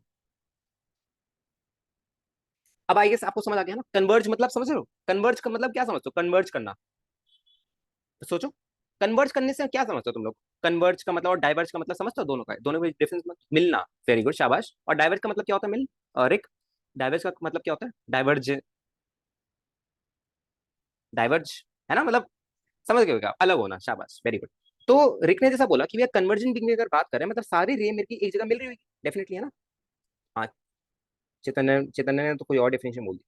देखो इसका मतलब क्या है कि भैया सारी जो रेज है मेरी वो मिल रही हुई कैसे, ऐसे, ऐसे, ये सो ना बच्चों। तो सर मेरे को एक बात बताओ, यहाँ पे जो मेरा, यहाँ पे बच्चों देखो, जो मेरा डायमीटर ऑफ बीम है क्या वो मेरा छोटा होगा क्या, ये सो ना, जो डायमीटर ऑफ बीम है क्या वो मेरा छोटा हो रहा है, देखो, है ना। क्या लिख सकता हूँ इसको बच्चों में, कि diameter of beam decreases in direction of रे, राइट। क्या लिखता हूँ मैं इसमें, diameter of beam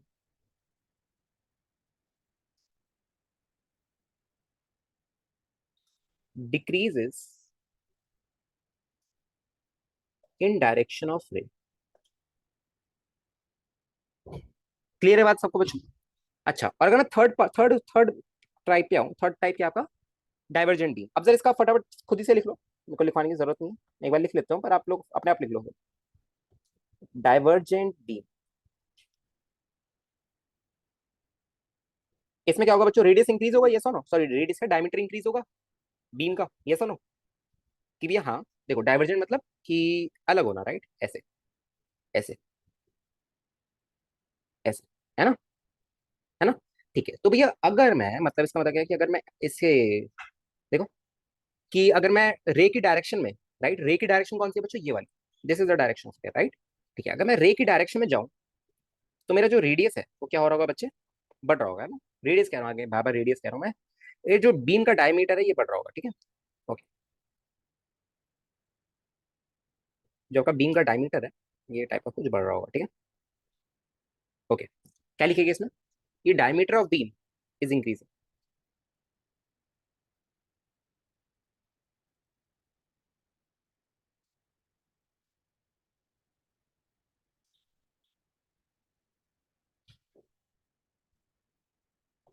diameter of beam is increasing, ठीक है।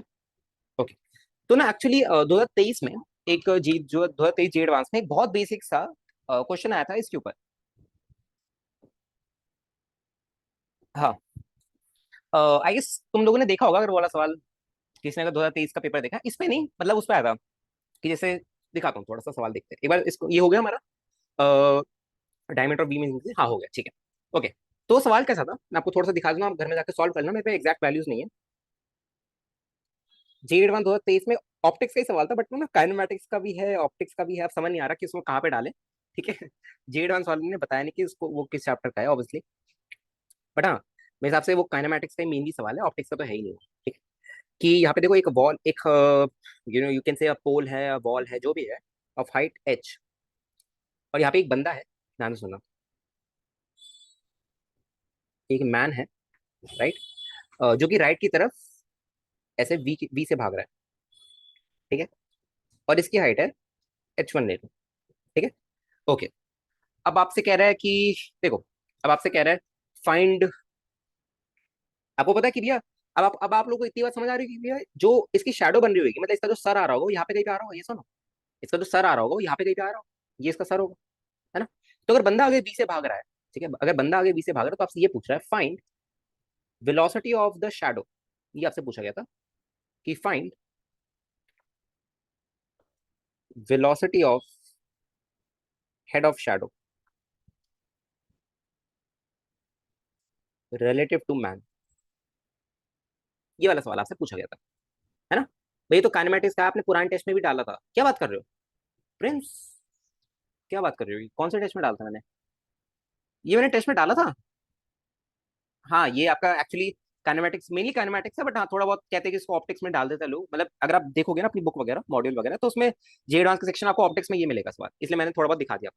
पीजी काइनेमेटिक्स में है ये, आप पीजी वालों ने, अच्छा पीजी में है ये, फिर तो ठीक है, क्या ही बोले अब। तो आइए सब समझ गए कि ये तो काइनेमेटिक्स के सवाल है, ठीक है। पर मैं ये कह रहा था कि आपको ना अगर ये ऑप्टिक्स में दिखे तो उसमें हमें घबराना नहीं है, ठीक है, काइनेमेटिक्स में ये तो बस वो लाइट वगैरह है, तो इसलिए ऑप्टिक्स में डाल दिया जाएगा आपको, ठीक है, मतलब डाल दिया जाता है। इतनी बात क्लियर है सबको बच्चों, चलिए थोड़ा सा आगे बढ़ते हैं, कोई और डेफिनेशन है क्या हमारी, नहीं इसके आगे आई गेस हम अब, now we are ready to move to law of reflection, okay. उससे पहले मैं एक बार देख लूँ कुछ अगर रह रहा हो तो, चलिए और भी कुछ रह रहा है, आइए सबसे पहले इसको समझते हैं, रुको एक सेकंड अपना, ठीक है, ओके, आइए कुछ कुछ बस दो दो तीन चीजें, फिर हम अब फिर हम अपनी मेन फिजिक्स पे आ जाएंगे, ठीक है, ओके। देखिए अच्छा, मैंने आपको थोड़ी देर पहले बताया था ये चीज कि जैसे जैसे कोई भी सरफेस है और उस पर अगर मैं एनर्जी गिरा रहा हूँ, राइट, तो कुछ परसेंट एनर्जी क्या होती है, एब्जॉर्ब हो जाती है, कुछ परसेंट एनर्जी ट्रांसमिट हो जाती है, और कुछ परसेंट एनर्जी क्या होती है, रिफ्लेक्ट बैक हो जाती है, इतनी बात ये मैंने आपको बताया था। तो चलिए देखिए अब उसमें थोड़ा सा और समझते हैं उसको, आइए। जैसे बच्चों ये है मेरा, ये कोई भी एक सरफेस है मेरा, ठीक है, ये मेरा कोई भी एक सरफेस है, ठीक है, ओके, और ऐसे मेरी एनर्जी इंसिडेंट हो रही है, राइट, ऐसे मेरी एनर्जी इंसिडेंट हो रही है, अच्छा अच्छा, आपको एक चीज बताऊं, जब तक हम प्लेन मिरर में पढ़ेंगे ना आपका रिफ्लेक्शन और ये सब, ठीक है, रिफ्लेक्शन मेनली, तो वहां पे पूरा कोलिजन यूज होगा, जो हमने कोलिजन पढ़ा था ना, याद है कोलिजन 11th में जो पढ़ा था, कि भैया जो हमारा ई लगाते थे हमको कहाँ पे लगाते थे, अलॉन्ग द कॉमन नॉर्मल लगाते थे, बस बिल्कुल एग्जैक्ट चीजें लगेगी, बिल्कुल एग्जैक्ट चीज, है ना। क्यों ऐसा, ऐसा क्यों होगा, कोई मेरे को बताएगा रीजन कि भैया ऐसा क्यों होगा, हम कोलिजन के फंडे क्यों लगाएंगे, इसीलिए लगाएंगे because reflection is a kind of क्या, reflection is particle nature, right, reflection shows particle nature, सबको इतनी बात समझ आ रही है ना, ठीक है, ओके। तो जरा देखो बच्चों, ध्यान से सुनना, देखो जैसे अगर कोई भी परसेंट, जैसे ध्यान से देखो कि अगर ये एनर्जी मेरी इंसिडेंट है, ध्यान से सुनो, डॉटेड लाइन का चली गई, ओके, जैसे ये मेरी इंसिडेंट है, राइट, ओके, एनर्जी इंसिडेंट है, तो देखो कुछ परसेंट भी ये रिफ्लेक्ट बैक हो जाएगी, कुछ परसेंट इसमें ऐसे एब्जॉर्ब हो जाएगी, और कुछ परसेंट इसमें ट्रांसमिट हो जाएगी, राइट, मतलब इससे आर पार हो जाएगी, क्लियर है बात सबको ऐसे, इज दिस क्लियर एवरीवन। तो इसको हम बोल रहे हैं ई टी, मतलब ई ट्रांसमिटेड, इसको हम बोलते हैं ई एब्जॉर्ब, मतलब ई ए मतलब ई एब्जॉर्ब, इसको हम बोलते हैं ई ई आई, इसको हम बोलते हैं E R, right, energy incident and energy reflected, is this clear everyone बच्चों, इतनी बात सबको क्लियर है, फटाफट बताइए। अच्छा मैंने आपको थोड़ी देर पहले बताया, तब तक शायद आर्य प्रिंस नहीं, तो एक बार वापस सुन लो बच्चों, कि कभी भी अगर किसी भी सरफेस में एनर्जी एब्जॉर्ब होती है तो उसका टेम्परेचर राइज होता है, इज दिस क्लियर एवरीवन, कि भी अगर कभी भी अगर एनर्जी किसी भी सरफेस में एब्जॉर्ब होती है, किसी भी सरफेस में, right, we are talking about a random any surface, कभी भी अगर उस सरफेस में एनर्जी एब्जॉर्ब होती है तो क्या होता है बच्चों, एनर्जी एब्जॉर्ब की वजह से क्या होता है, टेम्परेचर में राइज आता है, राइट, रेज राइज इन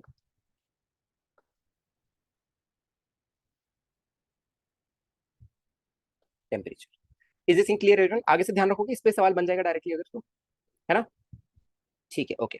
अच्छा वो डिपेंड करता है कि यार कितना ज्यादा गर्म होगा, depending on the, like depending on the surface as well, right, जैसे मैं आपको बताया कि सरफेस चेंज करने पे हमारा इनके परसेंटेज चेंज हो जाएगी, कि कितना परसेंट रिफ्लेक्ट बैक हो रहा है। अच्छा मेरे को जरा एक बात बताओ, सब बच्चों बताना एक बार, हाँ। जैसे कोई भी पॉलिश सरफेस समझो, जैसे नई प्लेट हो गई है ना, घर में नई प्लेट आती है, या ब्रांड न्यू मिरर, है ना, ये सब आप समझ रहे हो, ठीक है। तो उसमें क्या होता है बच्चों, उसमें क्या होता है, उसमें आई गेस आपको पता हो कि भैया उसमें जो रिफ्लेक्टेड रेज होगी वो ज्यादा होगी। सबको बात समझ आ रही है ना। वो एब्जॉर्ब बहुत कम करेगा, वो वो ट्रांसमिट बहुत कम करेगा, है ना, उसमें रिफ्लेक्टेड रेज ज्यादा होगी। सबको बात समझ आ रही है। चलिए ओके, तो I guess आपको समझ आ गया कि भैया जैसे जैसे मैं सरफेस चेंज करूंगा, राइट, जैसे जैसे, हाँ मैक्सिमम रिफ्लेक्शन कह सकते हो, हाँ मैक्सिमम रिफ्लेक्शन कह सकते हो, कि भैया जैसे जैसे मैं सरफेस चेंज करूंगा, ठीक है, जैसे जैसे मैं सरफेस चेंज करूंगा अपना, वैसे वैसे मेरा डिपेंडिंग ऑन द सरफेस ये ई आर ई और ई टी मेरे चेंज होते रहेंगे। इज इट क्लियर है everyone? बच्चों बताओ, सभी बच्चों को इतनी बात क्लियर है। अच्छा, अच्छा अब जरा मैं कोई बात बताना, जो जैसे आप लोगों ने एक वो सुना होगा, आपके घर वाले भी बोलते हैं कि गर्मी में काले कपड़े नहीं पहनते, ये काफी कॉमन है, व्हाइट पहनते हैं, है ना, ऐसे कहते हैं ना कि गर्मी में काले कपड़े नहीं पहनते, है ना। क्यों क्यों कहते हैं, कोई मेरे को रीजन बताएगा, कोई क्यों कहते हैं। कि ये देखो इतनी बात तो समझ आ गई कि हीट से कुछ रिलेटेड है, क्योंकि गर्मी हीट, इतना तो समझ आ रहा है, और काला कपड़ा हीट, मतलब क्या हो गया, कि क्या ऐसा कुछ होता है क्या कि काला कपड़ा एनर्जी को ज्यादा एब्जॉर्ब करता है, मतलब जो लाइट आती है सन से वो ज्यादा एब्जॉर्ब करता है, ऐसा कुछ होता है क्या। हाँ वेरी गुड, चैतन्य ने बोल दिया कि भैया हाँ, ब्लैक कलर में एब्जॉर्प्शन ज्यादा होता है, ठीक है, सबको बात समझ आ रही है। ब्लैक कलर जो होता है, ठीक है, ब्लैक कलर जो होता है, ठीक है, उसमें एब्जॉर्प्शन ज्यादा होता है ना, तभी तो हमें वो ब्लैक दिखता है। बात समझ आ रही है आपको, ठीक है, ओके। तो इसी वजह से कहते हैं कि गर्मी में, और आप भी गर्मी हो रही है कि तो ब्लैक टी ब्लैक वगैरह पहनना अवॉइड करना, उसमें आपको ज्यादा गर्मी लगेगी, ठीक है, क्योंकि वो क्या होगा, आप जरा ध्यान से सुनना, वो एनर्जी एब्जॉर्ब कर लेगा। अभी मैंने आपको पढ़ाया कि एनर्जी एब्जॉर्ब करने से क्या होता है, टेम्परेचर में राइज आएगा, टेम्परेचर में राइज आएगा तो क्या होगा, पसीने आएंगे, पसीने आएंगे तो गर्मी लगेगी। Is this thing clear everyone, बच्चों सबको बात समझ आ रही है।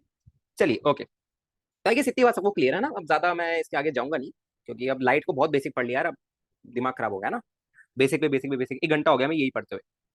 सबको बात क्लियर है एवरीवन, ठीक है।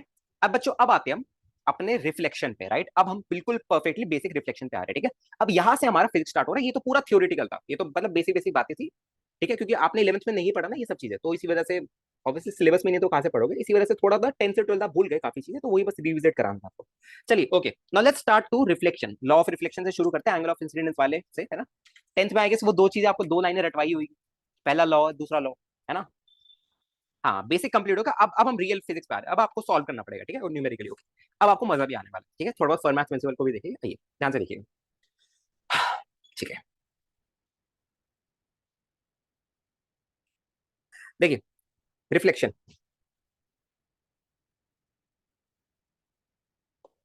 ठीक है।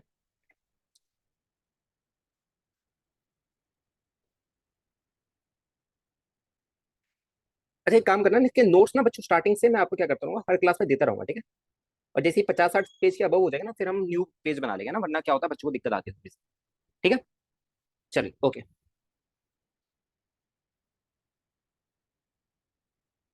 ठीक है, okay let's talk about, starting हम उससे करते हैं लॉ ऑफ रिफ्लेक्शन से, राइट, हमारा स्टार्टिंग वही से होता है, law of reflection.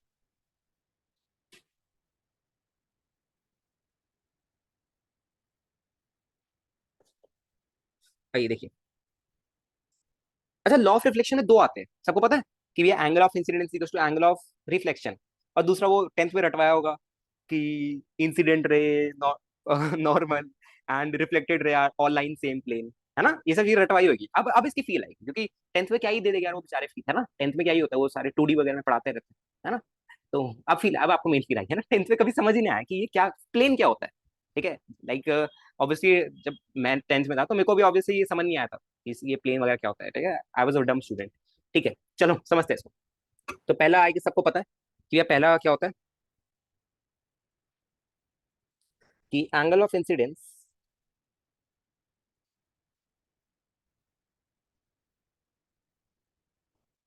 Is equals to angle of reflection, ठीक है, ओके। और दूसरा क्या होता है, इंसिडेंट रे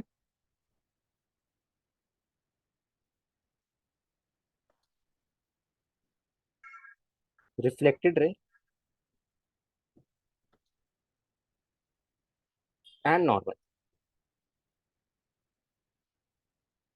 ऑल लाइज इन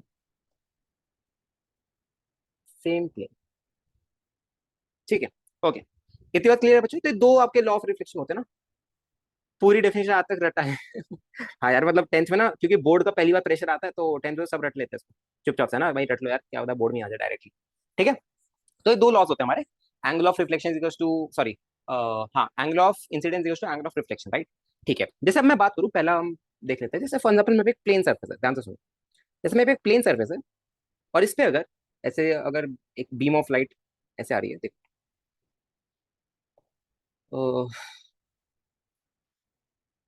ठीक है। तो ऐसे रिफ्लेक्ट बैक हो जाती है ना। ठीक है। तो आपसे ये बोला गया है कि भैया ये जो एंगल होता है ना, ये वाला देखो, ये वाला जो एंगल होता है ना, ये वाला एंगल अभी प्रूव भी करेगा इसको। ये दोनों एंगल आपके बराबर होते हैं, राइट। जो आपका एंगल ऑफ इंसिडेंस होता है वो आपको बराबर होता है एंगल ऑफ रिफ्लेक्शन के। क्लियर है बात बच्चों सबको? है ना। ठीक है, ओके। तो ये तो बात होगी प्लेन सर्फेस के लिए। अगर मैं, अच्छा, सबको कॉनकेव कॉन्वेक्स का थोड़ा बहुत आइडिया होगा ना बच्चों? कॉनकेव कॉन्वेक्स का थोड़ा बहुत आइडिया होगा, है ना, कि भैया कॉन्वेक्स जो होता है वो, कॉनकेव जो होता है वो सर्कल का वो अंदर वाला पार्ट अगर हम ले लें, है ना, कॉन्वेक्स अगर हम बाहर वाला, जैसे फॉर एग्जाम्पल मैं आपको दिखाऊं, अरे यार, ये तो वो बन गया, रुको।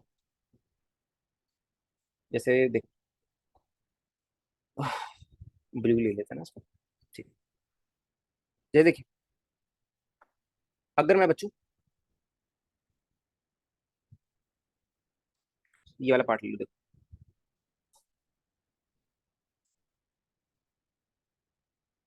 ये वाला, है ना, समझ आ गया ये सबको? थोड़ा बहुत टेंथ में आइडिया तो होगा, टेंथ से थोड़ा बहुत आइडिया आपको, है ना बच्चों? ठीक है, ओके। तो अगर मैंने इसमें अगर मैंने इसमें ये सब काम किए, है ना, देखो, तो भी बिल्कुल सेम चीज ही होने वाली, ऑब्वियसली, क्योंकि तो एक लॉ है ना यार, रिफ्लेक्शन का लॉ है। या कहीं किसी भी सरफेस में, डिपेंडिंग ऑन, मतलब वो तो उसके बिल्कुल इंडिपेंडेंट है, कि बिल्कुल उसके इंडिपेंडेंट है कि सरफेस कैसा है, प्लेन है, कॉनकेव है, कॉन्वेक्स है ना, उससे बिल्कुल इंडिपेंडेंट है। तो ये रिफ्लेक्शन के लिए ओनली वैलिड है, कि रिफ्लेक्शन की जो बच्चों लॉ है ना, वो आपके सरफेस के इंडिपेंडेंट है, सरफेस पर डिपेंड नहीं करती कि सरफेस कैसा है मेरा। ठीक है, ओके, बस सिंपल सी बात है। आपको पता है कि ये यहाँ पे देखो, यहाँ पे जो मेरा कॉमन नॉर्मल मतलब जो आप यहाँ पे नॉर्मल बनेगा, आपका नॉर्मल कैसा बनेगा, ऐसा कुछ बनना चाहिए अगेन, है ना। ठीक है।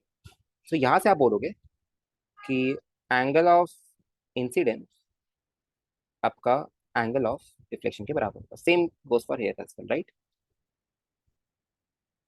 क्लियर बात बच्चों? है ना, यहाँ पे भी सेम चीज होगी। क्लियर है एवरीवन? ठीक है। अब यार मैं कैसे बनाऊंगा वो, रुको, इसको थोड़ा सा ऊपर करते हैं, ऊपर ऊपर शिफ्ट करते हैं दोनों को। ये कहाँ से आ गया? ठीक है। थोड़ा सा इसको ऊपर कर लेते हैं, और इसको भी थोड़ा सा ऊपर कर लेते हैं, छोटा करके ऊपर रख लेते हैं। है।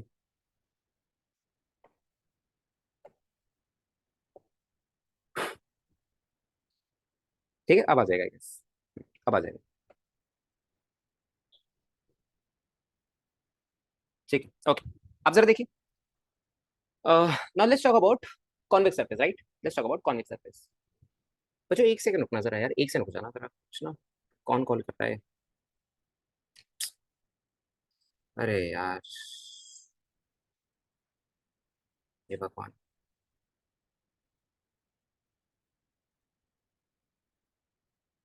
ठीक है, ओके, चलो, now let's talk about convex surface, आइए।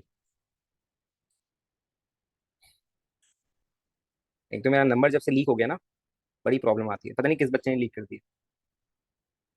तभी मैंने ना पीछे अपना वो कर दिया था, व्हाट्सएप पे को हटाना पड़ा इसी वजह से।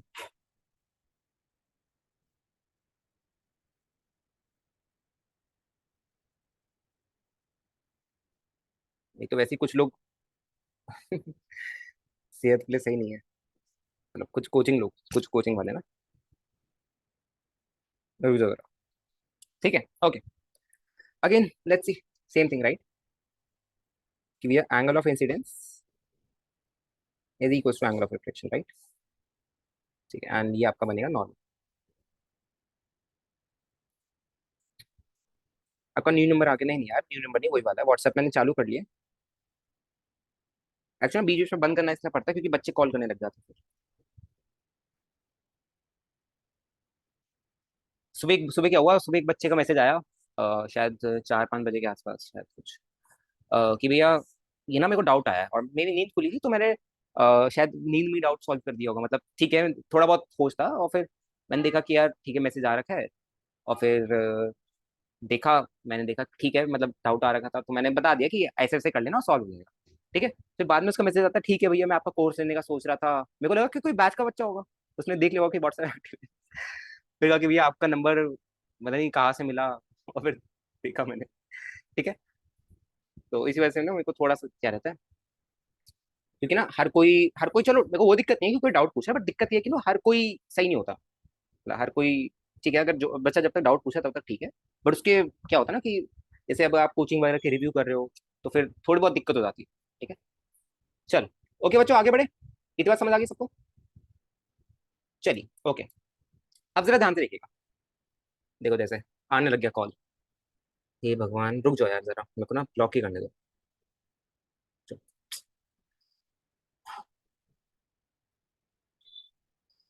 अरे यार ये रुक ही नहीं रहा है, एक से रुकना बच्चों, जरा एक से रुकना।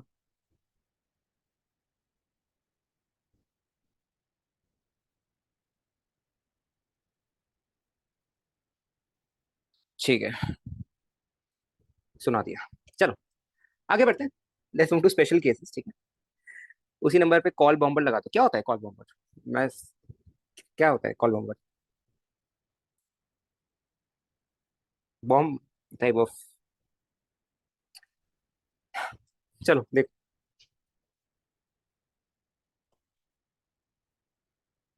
नजर, वेदांतु का भी मॉड्यूल जेई मींस लेवल है। अच्छा, अब तुम मत शुरू हो जाओ यार, स्पैम कॉल आते रहते हैं। अच्छा, कुछ टाइम के लिए, ओके ओके ठीक है समझ गया मैं। ठीक है, अच्छा बच्चों एक चीज जरा देखना, एक चीज जरा ध्यान से देखना, जैसे फॉर एग्जांपल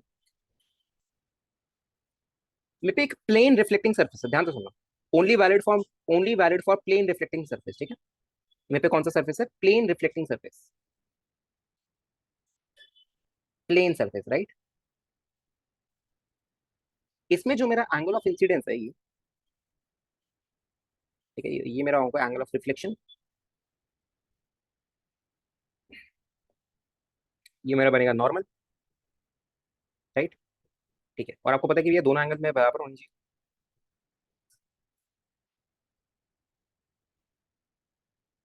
ठीक है बच्चों, ओके ठीक है, देखो तो बच्चों ये वाला जो एंगल होता है ना, ये वाला angle only valid for plane surface, मैं आपको पहले बता रहा हूँ, कुछ कुछ इंपॉर्टेंट वर्ड्स है वो आपको बताना चाहता हूँ। तो ये वाला एंगल कितना होगा बच्चों? 90 माइनस, ये हो जाएगा ये सब, ये वाला एंगल कितना होगा मेरा? 90 माइनस आई हो जाएगा ना। और इसी को हम कौन सा बोलते हैं? यही वाला जो एंगल होता है बच्चों, हम इसको क्या बोलते हैं? Glancing angle, right. ये वाला एंगल कौन सा होता है मेरा? Glancing angle.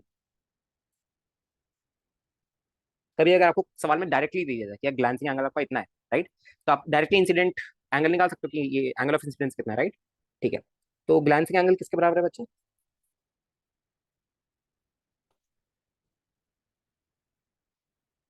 90 minus angle of incidence. Clear है बात आपको? ठीक है, पहली बार नाम सुना है, अभी तो बहुत कुछ है जो तुम पहली बार देखोगे, डोंट वरी। ठीक है, चलो ओके, ठीक है। अच्छा, अब जरा थोड़ा सा और नीचे देखो, चलो मेरे को सर एक बात बताना, जैसे फॉर एग्जांपल बच्चों, अगर मैंने, अगर मैं चलो कोई, मैं ना सबसे इजी एग्जांपल मेरा प्लेन सर्फेस का रहता है, तो मैं प्लेन सर्फेस की ले रहा हूँ। अगर बच्चों, अगर इस प्लेन सरफेस पे ध्यान से सुनना, अगर इस प्लेन सरफेस पे मेरा एंगल ऑफ इंसिडेंस अगर 90 के अप्रोच कर रहा है, ऑब्वियसली मैं 90 के बराबर करूंगा तो क्या ही हो जाएगा, है ना, 90 के बराबर करूंगा तो ऐसे ही हो जाएगा, इसका कोई सेंस नहीं बना।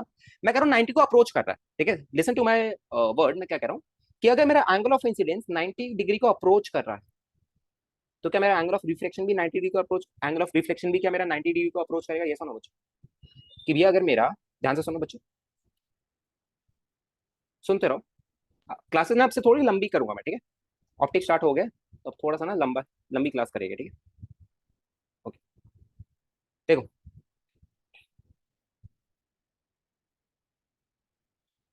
ध्यान से देखना, अगर मेरा, ध्यान से सुनो बच्चों, आपको पता है कि ये दोनों एंगल्स बराबर है, तो अगर मेरा angle of incidence pi by 2 का अप्रोच कर रहा है, तो एंगल ऑफ रिफ्लेक्शन जो है वो भी पाई बाय 2 का अप्रोच ही कर रहा होगा, अगेन बेसिक चीज, काफी बेसिक चीज। क्लियर बात सबको, है ना? ठीक है, ओके। इतनी बार डन है सबको, है ना? ठीक है। 90 अप्रोच फ्रॉम नॉर्मल, हाँ जी हाँ जी, 90 अप्रोच फ्रॉम नॉर्मल ही तो होगा ना बच्चे।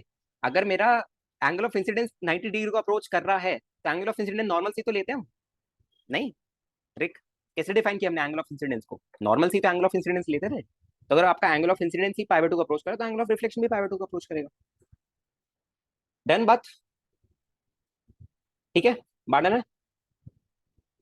ठीक है, ओके। चलिए, इतनी बातें हो गई आपकी, काफी बेसिक है ना। चलिए, ये तो बहुत बेसिक बात होगी, यहाँ पे अभी कोई फिजिक्स नहीं थी, ठीक है। चलिए, अब थोड़ा मूव करते हैं, प्रूफ करने पे आते हैं बच्चों, है ना। अब थोड़ा आपको मजा आएगा। चलिए, सबसे पहले मैं आपको फर्माट्स प्रिंसिपल ऑफ लीस्ट टाइम बता दूं, यहाँ से हम थोड़े बहुत काइनेमेटिक्स के सवाल भी करेगा भी, ठीक है। आइए, फर्माट्स प्रिंसिपल ऑफ लीस्ट टाइम।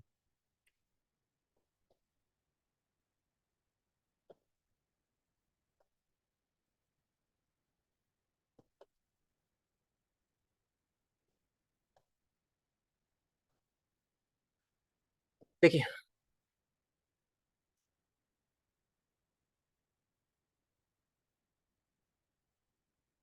जैसे देखिए, पढ़ाया तुम्हें मैंने तुम्हें 11th में पढ़ाया था। थोड़ा बहुत तो आई गेस पढ़ा होगा यार। वो कुछ होता था, sine theta 1/v1 is equal to sine theta 2/v2, ऐसा कुछ पढ़ाया था अरे। ठीक है, okay.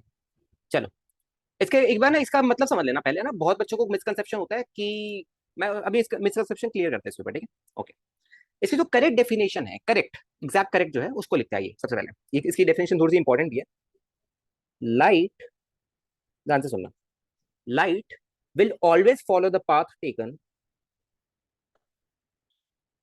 Light will always follow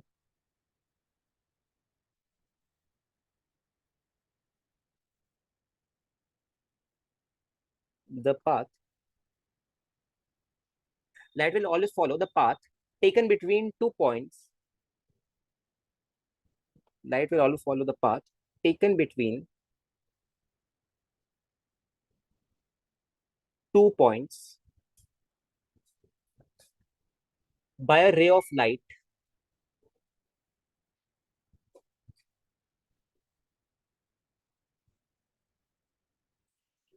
By a ray of light is the path along which is the path along which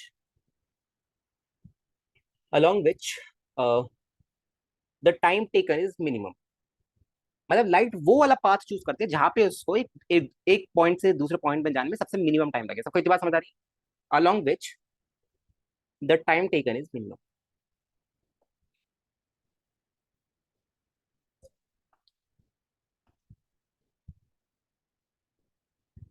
ये हमारा फर्माट्स प्रिंसिपल कहता है, राइट, कि लाइट हमेशा 2 पॉइंट्स के बीच में वो वाला पाथ चूज करेगी जहां पे उसको सबसे मिनिमम टाइम लगेगा। इतनी बात क्लियर है?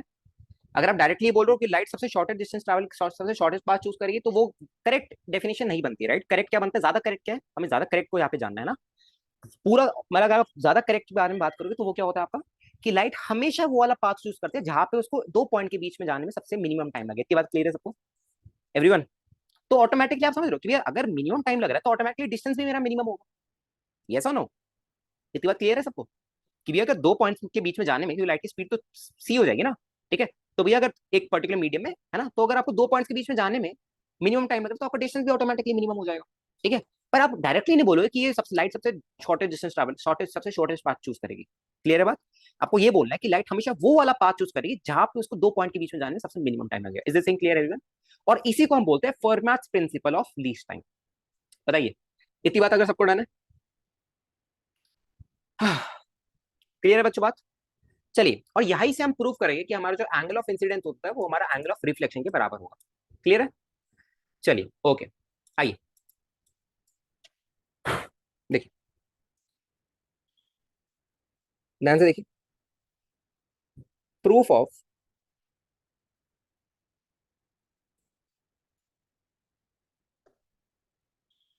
चलिए, ध्यान से देखिए,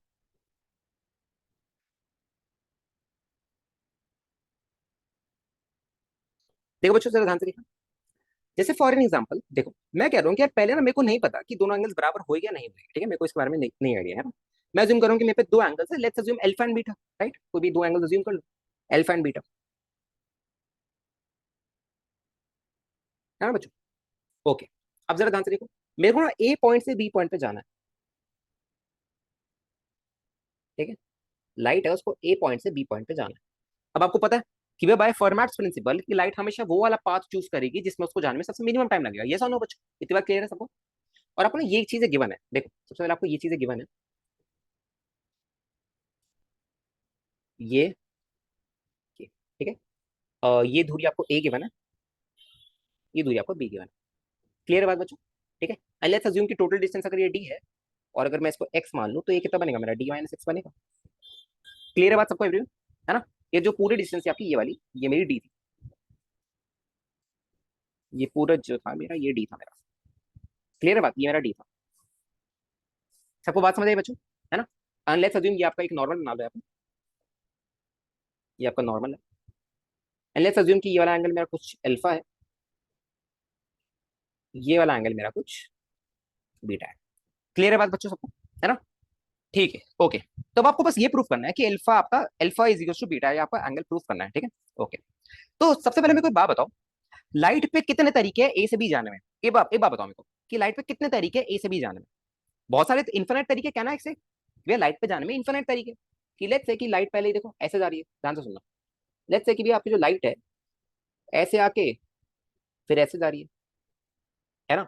ये आपकी जो लाइट है ये ऐसे आके कुछ ऐसे जा रही है। बहुत सारे तरीके, समझ पा रहे हो बच्चों कि भैया वी हैव इन्फिनिट पॉसिबिलिटीज यहाँ पे, है ना? ऐसे जाके ऐसे। आपको बात समझ आ रही है ना मैं क्या कहना चाह रहा हूँ? ठीक है, तो मैं इसको मिटा रहा हूँ। ठीक है, तो मैंने क्या किया, मैंने उसमें कोई भी एक पॉसिबिलिटी उठा ली और बस मेरे को एक बात पता है लाइट के बारे में, एक बात पता है कि लाइट दो दो पॉइंट के बीच में अगर लाइट को ट्रैवल करना तो सबसे वो वाला पाथ चूज करेगी जिसमें सबसे मिनिमम टाइम लगेगा। इतनी बात क्लियर है सबको एवरीवन? बताइए, इतनी बात सबको क्लियर है? और भैया हमने ऊपर आपने पढ़ाया था कि लाइट की स्पीड सेम रहेगी, राइट? लाइट की जो स्पीड होगी वो सेम रहेगी, है ना, पूरे मीडियम के लिए। तो वी लाइट की स्पीड रहने वाली है आपकी, है ना? पूरे में लाइट की स्पीड जो रहेगी वो आपकी वी रहने वाली है ना? अच्छा, तो बच्चे मेरे को बात बता, अगर मैं आपसे ये वाली दूरी पूछूं कि यार ये वाली दूरी कितनी है, तो भाई पीजीटी बता दोगे? पीजीटी से क्या ये वाली दूरी मेरी हो जाएगी कितनी? Under root of A square plus x square. ये सुनो, ठीक है? और अगर मैं आपसे ये वाली दूरी पूछूं तो ये वाली दूरी कितनी हो जाएगी बच्चे? ये वाली दूरी हो जाने वाली है भैया मेरी b square plus D minus x का होल स्क्वायर। ये भी क्लियर है क्या बच्चों? बताओ फटाफट बताने का, बताओ। तो अगर मैं time taken from a to b निकालू, मेरे को बात बताओ, अगर मैं time taken from a to b बताओ, बताओ ना बच्चे, प्रिंस आ रहे हैं सब, बताओ बच्चों। अगर मैं time taken from a to b बताऊं तो क्या मैं ऐसे लिख सकता हूँ कि भैया ये हो जाएगा मेरा under root of A square plus x. मैं डायरेक्टली कर रहा हूँ, आप लोगों को काइनेमेटिक्स से आप लोग काफी फैमिलियर हो, ठीक है? डायरेक्टली कर रहा हूँ, under root of A square plus x square by B plus under root of B square plus D minus x का whole square by B. Clear है बात बच्चों एवरीवन? बताइए जरा। तो अगर मैं इसको देखूँ तो मैं क्या मैं वन बाय बी कॉमन ले सकता हूँ? और ये क्या आ रहा है भैया मेरा? ये तो मेरा इसके बीच का टोटल टाइम आ रहा है, right? Sorry sorry, total distance आ रहा है ना? तो ये कितना आएगा देखो, अः देखो, तो आपका ये आ रहा है, आप इसको देखोगे तो ये आएगा आपका A square plus x square plus root of B square plus D minus x का whole square. Is this in clear? बताओ बच्चों, इतनी बार क्लियर है सबको? है ना? अब यहाँ पे सर एक चीज देखना, मैंने आपको अभी बताया कि ये शॉर्टर डिस्टेंस वो अपने आप ही ले लेगा, राइट? हमें उसको बोलने की जरूरत नहीं है कि शॉर्टर डिस्टेंस लेगा, बस मेरे को इतना बोलना है कि लाइट जो ट्रैवल करती है वो ऐसे ट्रैवल करेगी कि वो वाला पाथ चूज करेगी जहां पे उसको मिनिमम टाइम लगे। अब देखो, मेरे को एक बात बताओ, अगर टाइम मेरा मिनिमम लगेगा तो क्या ये, क्योंकि वी तो मेरा कांस्टेंट है, अगर टाइम मेरा मिनिमम लगेगा तो क्या ये पूरा मेरा मिनिमम हो जाएगी क्वांटिटी? और ये क्वांटिटी क्या है मेरी? अरे भैया ये क्वांटिटी तो मेरी ये टोटल डिस्टेंस है ना, ये जो पार्टिकल ने एक्चुअल पाथ ट्रैवल की है ना? मतलब अगर आप इस एक्चुअल पाथ को मिनिमाइज कर दो तो आपको टाइम भी आपका मिनिमम मिनिमम मिल जाएगा। या आप डायरेक्टली काम करो ना, फालतू में क्यों झंझट करनी है? आपको पता है कि भैया लाइट जो है वो सबसे मिनिमम पाथ, मिनिमम ऐसा पाथ चूज करके जिसमें सबसे मिनिमम टाइम लगेगा उसको। तो एक बात बताओ, क्या यहाँ पे time as a function of X आ रहा है? तो देखो भैया, डी कांस्टेंट है, ए भी कांस्टेंट है ना? तो टाइम क्या आ रहा है मेरा? As a function of X आ रहा है। Can you guys see it बच्चों? Can you guys see it? और देखो ये वाला एंगल मेरा अल्फा होगा एंड ये वाला एंगल भी मेरा बीटा होगा। बच्चों can you guys see it कि भैया जो मेरा टाइम आएगा वो फंक्शन ऑफ एक्स आ रहा है। तो डू वन थिंग, एक काम कर लो आप, डिफरेंशिएट कर दो इसको, d T by D x equal to zero कर दो। आइए करते हैं इसको, ध्यान से देखिए, करते हैं। या तो आप d T by D x equal to zero कर दो, या तो आप इस पूरे डिस्टेंस को अकेले ले जाके साइड में ले जाके आओ भाई आजा साइड में और उसको मिनिमाइज कर दो, है ना? ये पूरा डिस्टेंस भी as a function of X ही आ रहा है आपका। तो वो आपकी मर्जी, आपको कैसे करना है, आइए करते हैं। कैसा आ रहा है देखो भैया, 1/b इंटू, अब इसका डेरिवेटिव क्या होगा, मैं फटाफट लिख रहा हूँ ना, 1/2, मैच करना मेरी स्पीड को,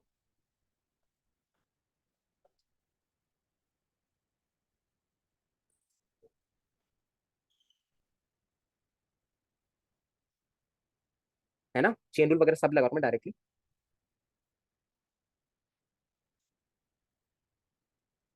बच्चे बात क्लियर है, कैसे किया मैंने, सबको समझ आ गया, आगे सारे बढ़िया बच्चे हैं ना। तो v तो 0 के पास चला गया, और देखो 2 से 2 कैंसिल हो गया, तो ये कितना आ रहा है देखो, ये आ रहा है भैया मेरा x upon under root of A square plus x square minus, यहाँ से देखो 2 से 2 कैंसिल, डी माइनस एक्स, क्या यहाँ से प्रूव हो रहा है, प्रूव होता दिख रहा है क्या आप लोगों को बच्चों, ये सुनो, प्रूव होता हुआ दिख रहा है क्या सभी बच्चों को कि भैया x upon under root of A square plus x square is equals to d minus x upon under root of B square plus D minus x square. बच्चे को कोई बात बताओ, x upon under root of A square plus x square क्या है मेरा, बताइए जरा, क्या ये मेरा साइन, क्या ये बच्चों मेरा साइन आई के बराबर है क्या, ये सुनो, देखो चेक करो जरा, चेक करना जरा एक बार, बच्चों चेक करो एक बार, X upon under root of A square plus x square, क्या ये मेरा साइन अल्फा के बराबर होगा, साइन अल्फा के बराबर, ये सुनो, है ना, और d minus x upon under root of B square plus D minus x का होल स्क्वायर के बराबर होगा, साइन बीटा के बराबर होगा। तो क्या यहाँ से प्रूव हो गया क्या बच्चों, ये सुनो, बताइए जरा, क्या यहाँ से हमें प्रूव हो गया कि भैया जो हमारा अल्फा आएगा वो हमारा बीटा के बराबर आएगा, इन शॉर्ट जो हमारा एंगल ऑफ इंसिडेंस होगा वो हमारा एंगल ऑफ रिफ्लेक्शन के बराबर होगा, ये सुनो, और यही तो होता है हमारा law of reflection, right, this is my law of reflection. Is this thing clear to everyone बच्चों, फटाफट बात बताइए, इतनी बात क्लियर है तो, चैतन्य आर्य प्रिंस, सब सब बच्चे एक बार लिख दो फटाफट, मैं पानी पी लूं जरा, सबको क्लियर है इतना जितना अभी तक किया हमने, चलिए क्लियर अच्छे से, क्लियर, ओके चलो, now let's move to a good thing, आइए एक अच्छी बात पे चलते हैं, बिल्कुल सेम वे में हमें इसको सॉल्व करना है, आइए, और फिर हम इरोड ऑफ का problem directly, right, directly one line में ना, डायरेक्टली वन लाइन में निपटा देंगे उसको, ठीक है, वैसे हमने 11th में भी किया था, बट आई वांट कि हम अगेन एक बार फिर से कर ले, आइए,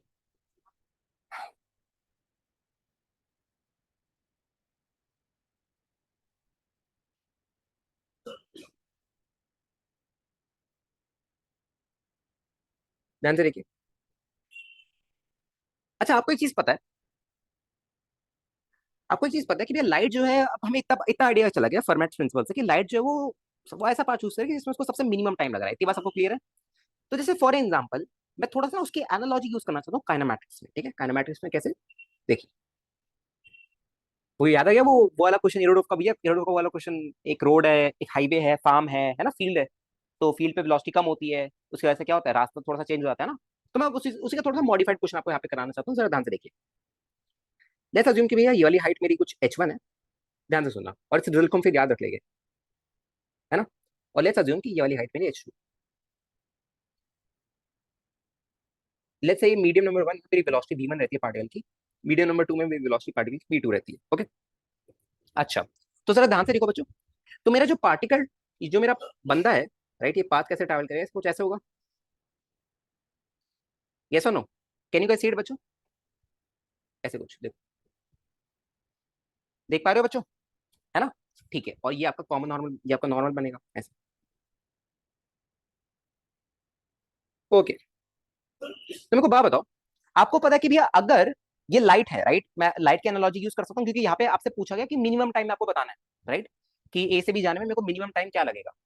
कभी भी अगर बच्चों आपसे पूछ लिया जाए, मेरे को एक बात बताओ, आगे से क्या आप ये वाली एनालॉजी यूज कर लोगे, फॉर्मेट प्रिंसिपल इन लीस्ट टाइम वाली, कि भी अगर दो पॉइंट के बीच में अगर हमको मिनिमम टाइम में पहुंचना है, तो यार लाइट को क्यों ना यूज कर लिया जाए, क्यों ना हम लाइट को भगा दे, क्योंकि लाइट तो हमेशा ही मिनिमम टाइम में जाती है ना, इतनी बात आपको समझ आ रही है, रैदर देन एक पार्टिकल को एडजस्ट करना कि यार वो मिनिमम टाइम में चला जाए, लाइट तो हमेशा ही मिनिमम टाइम यूज करती है ना, वही वाला पाथ यूज करती है जो मिनिमम टाइम है, तो क्यों ना हम लाइट को पहले लाइट को लाए कि भाई लाइट तू रेस में आ, लाइट को भगाया, वो पार्ट लिया कि यार यही तो मेरा मिनिमम पाथ बनेगा, क्योंकि लाइट तो हमेशा वही वाला पाथ चूज करती है जहाँ पे उसको मिनिमम टाइम लगे।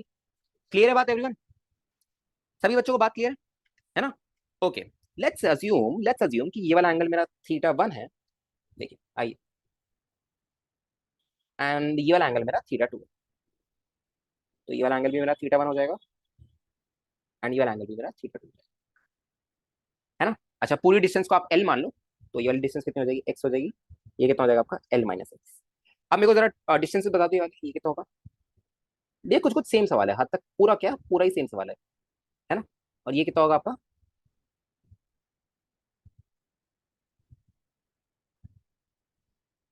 है ना।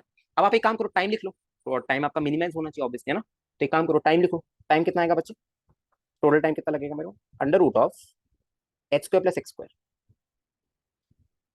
Upon V one plus under root of L minus x का whole square plus V two का whole square by we to.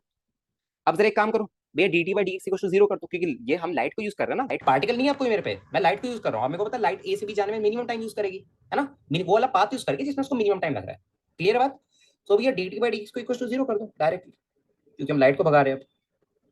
तो देखो कि भैया ये आ रहा है मेरा 1/2v1, ध्यान से सुनते रहो, under root of H square plus x square into 2x plus 1/2v2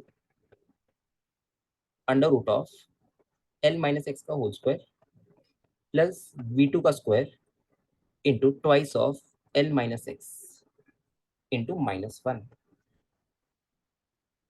is equals to 0। Clear है बात बच्चे।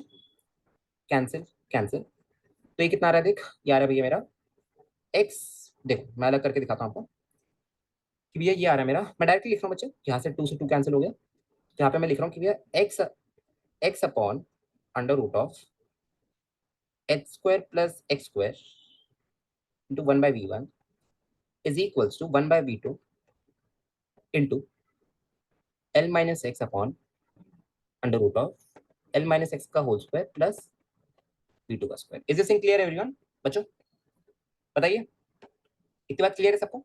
अच्छा मेरे को जरा एक बात बताओ, x upon under root of x square plus x square क्या है भैया, x upon under root of x, ये तो मेरा साइन थीटा वन बन गया। Can you guys see it, भैया ये तो मेरा साइन थीटा वन बन गया। और यहाँ पे देखो भैया, यहाँ पे क्या है, l minus x upon under root of L minus x का होल स्क्वायर प्लस डी का होल स्क्वायर क्या बना है मेरा, भैया ये तो मेरा साइन थीटा टू बन गया। तो ये मेरा रिजल्ट आ गया कि भैया अगर, है ना, दिख गया बच्चों, कि अगर ए से बी में को मिनिमम टाइम में जाना है तो I can use this result, है ना, इंडिपेंडेंट ऑफ चैप्टर, कौन सा चैप्टर हम डील कर रहे हैं, रे ऑप्टिक्स डील कर रहे हैं या काइनेमैटिक्स डील कर रहे हैं, मुझसे मतलब नहीं बनता, या कुछ भी डील कर रहे हैं हम, राइट। अगर हमको ए से बी मिनिमम टाइम में जाना है, ठीक है, तो आई कैन यूज डायरेक्ट, तो I can directly use this result, right. मैं लाइट को वहां पे दे दूंगा, क्योंकि मेरे को पता है कि लाइट हमेशा क्या करते हैं बच्चे, एक पॉइंट से दूसरे पॉइंट हमेशा वो वाला पाथ चूज करते हैं जिसमें उसको सबसे मिनिमम टाइम लगे। Is this clear to everyone बच्चों, फटाफट बताइए एक बार, फटाफट बताओ, क्लियर है की बात। चलो ओके, ठीक है, आइए आगे बढ़ते हैं थोड़ा सा, क्लियर है, ओके वेरी गुड, क्लियर है, तो थोड़ा सा आगे बढ़ते आइए।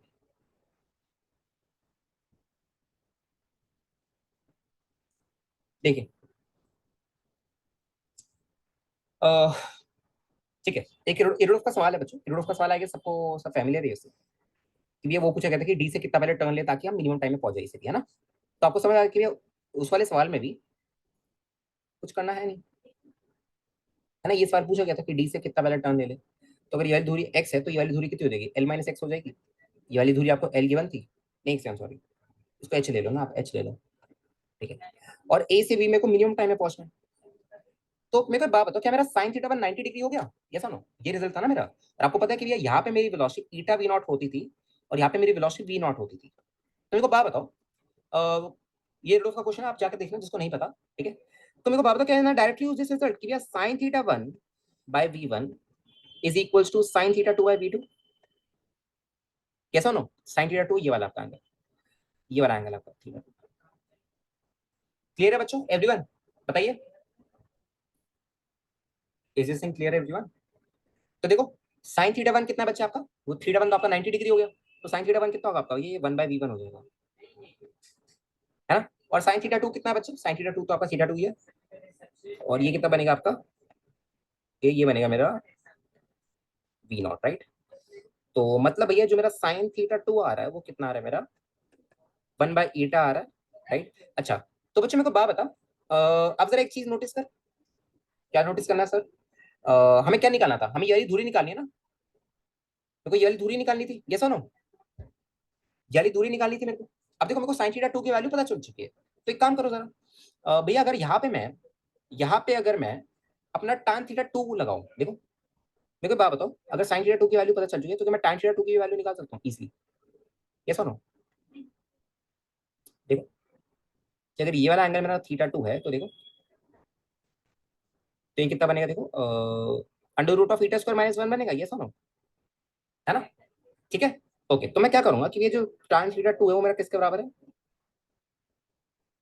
ये होगा मेरा one upon under root of eta square minus one, और ये किसके बराबर है मेरा, ये डिस्टेंस जो भी है राइट, इसको फाइव मान लेते हैं अपॉन एच।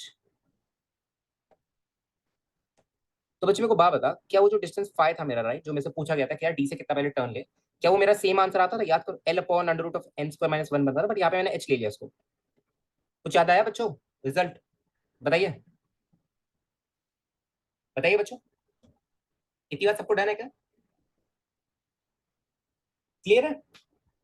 ठीक है, चलो थोड़ा और मॉडिफाई करेंगे इन सवालों को, थोड़ा सा और मॉडिफाई किया जाए बच्चों, है बताओ, कि ये थोड़ा सा और मॉडिफाई करता है ना, ऐसे मजा नहीं आ रहा, right? Let's try to modify it little bit more, ठीक है? कि अगर मैं इसमें तीन लेयर्स दे दूं, वैसे रिजल्ट तो मेरा सेम रहेगा, पर अगर मैं इसमें तीन लेयर्स दे दूं राइट, अगर मैं इसमें तीन लेयर्स दे दूं, जैसे फॉर एग्जांपल देखो, और फिर nth लेयर पे चल लेंगे, कोई दिक्कत नहीं है। देखिए,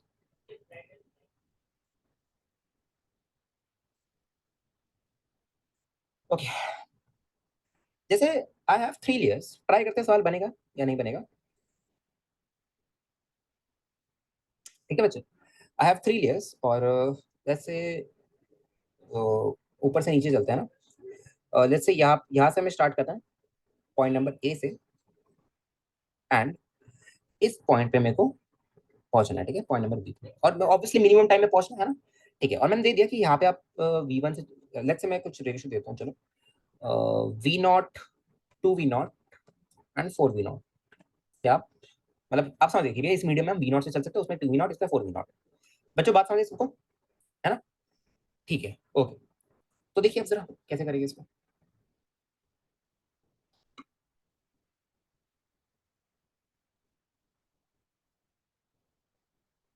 कुछ ऐसा होगा पार्टिकल का पाथ कुछ,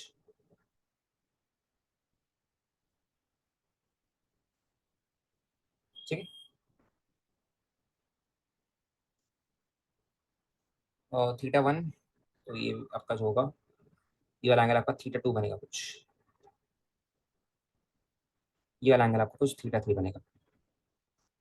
क्लियर है बात बच्चों सब, everyone? Is this thing clear, है ना?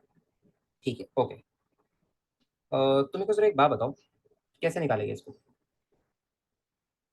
अ, चलो अगर आपको theta one theta two theta three की वैल्यू दे दी जाए, है ना, अगर आपको theta one theta two theta three की वैल्यू दे दी जाए, तो निकाल सकते हो क्या इसको?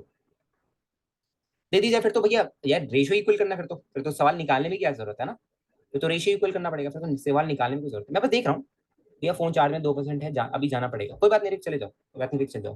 कोई हेल्प करेगा मेरी सवाल को, एक कोई नया सवाल बनाने में कोई हेल्प करना चाहेगा मेरी? Arya, V sine theta one by four sine theta three, ठीक है आर्य, बट मैं चाहता हूँ कि थोड़ा सा सवाल को थोड़ा सा किया जाए, मतलब चेंज किया जाए, बिकॉज देखो, क्योंकि मेरे को theta one theta two theta three given है, तो फिर मजा नहीं आएगा राइट, वो तो डायरेक्टली पुट करना है फिर, है ना, sine theta one upon v nought is sine theta two upon two v nought, ये तो डायरेक्टली सवाल हो गया। बट मैं चाहता हूँ कि अगर हम इसको थोड़ा सा और मॉडिफाई करें, कि हम ना theta one theta two theta three हमें नहीं दिया जाए, इसमें एक कंस्ट्रेंट लगा दो, क्या कंस्ट्रेंट लगाना है बताओ? सही लगेगा तो करेंगे, वेलोसिटी पे? अच्छा, वेलोसिटी पे कंस्ट्रेंट, नहीं ऐसे तो फिर कैसे करेंगे इसको, सोचो। नहीं, वेलोसिटी पे कंस्ट्रेंट कैसे लगा दे यार? लगा तो रखा है V0 to V0 three four V0, वो टाइप ऑफ कंस्ट्रेंट ही तो है, तो मतलब थीटा जीपी में हो तो, अरे थीटा जीपी में तो भी क्या हो गया यार, मतलब फिर तो इजी सा हो गया ना, मतलब समझ रहे हो आप कि भैया रेशियो ही लेना है फिर तो। सवाल तो मेरा यही हो गया ना, sine theta one by v nought is sine theta two by two v nought is sine theta three by four v nought, है ना? सवाल तो वही बनेगा आपका। पर देखो, एक काम करते हैं, पांच सरफेस ले लो, एक पे ये कंडीशन वायलेट हो रही होगी, पांच सरफेस ले लो, एक पे ये कंडीशन वायलेट हो रही होगी। अच्छा, अरे नहीं नहीं, कोई नहीं, पांच सरफेस छोड़ो। मेरे को ना ये है कि अगर हम थीटा को निकाल सके, मेरा टाइप ऑफ समझ रहे हो कि मैं क्या कहना चाह रहा हूँ, कि अगर आपको कुछ लेंथ वगैरह दे दो यार, पर लेंथ वगैरह देने में ना फिर जान निकल जाएगी मेरी, रुको जरा, सोचने दो, थोड़ा सा सोचा जाए, शायद हो जाएगा, सोचने पे तो हो जाएगा, डेफिनेटली हो जाना चाहिए। तो इसको अगर मैं एक रेक्टेंगल के अंदर बंद करूँ, हो जाएगा क्या उससे फिर?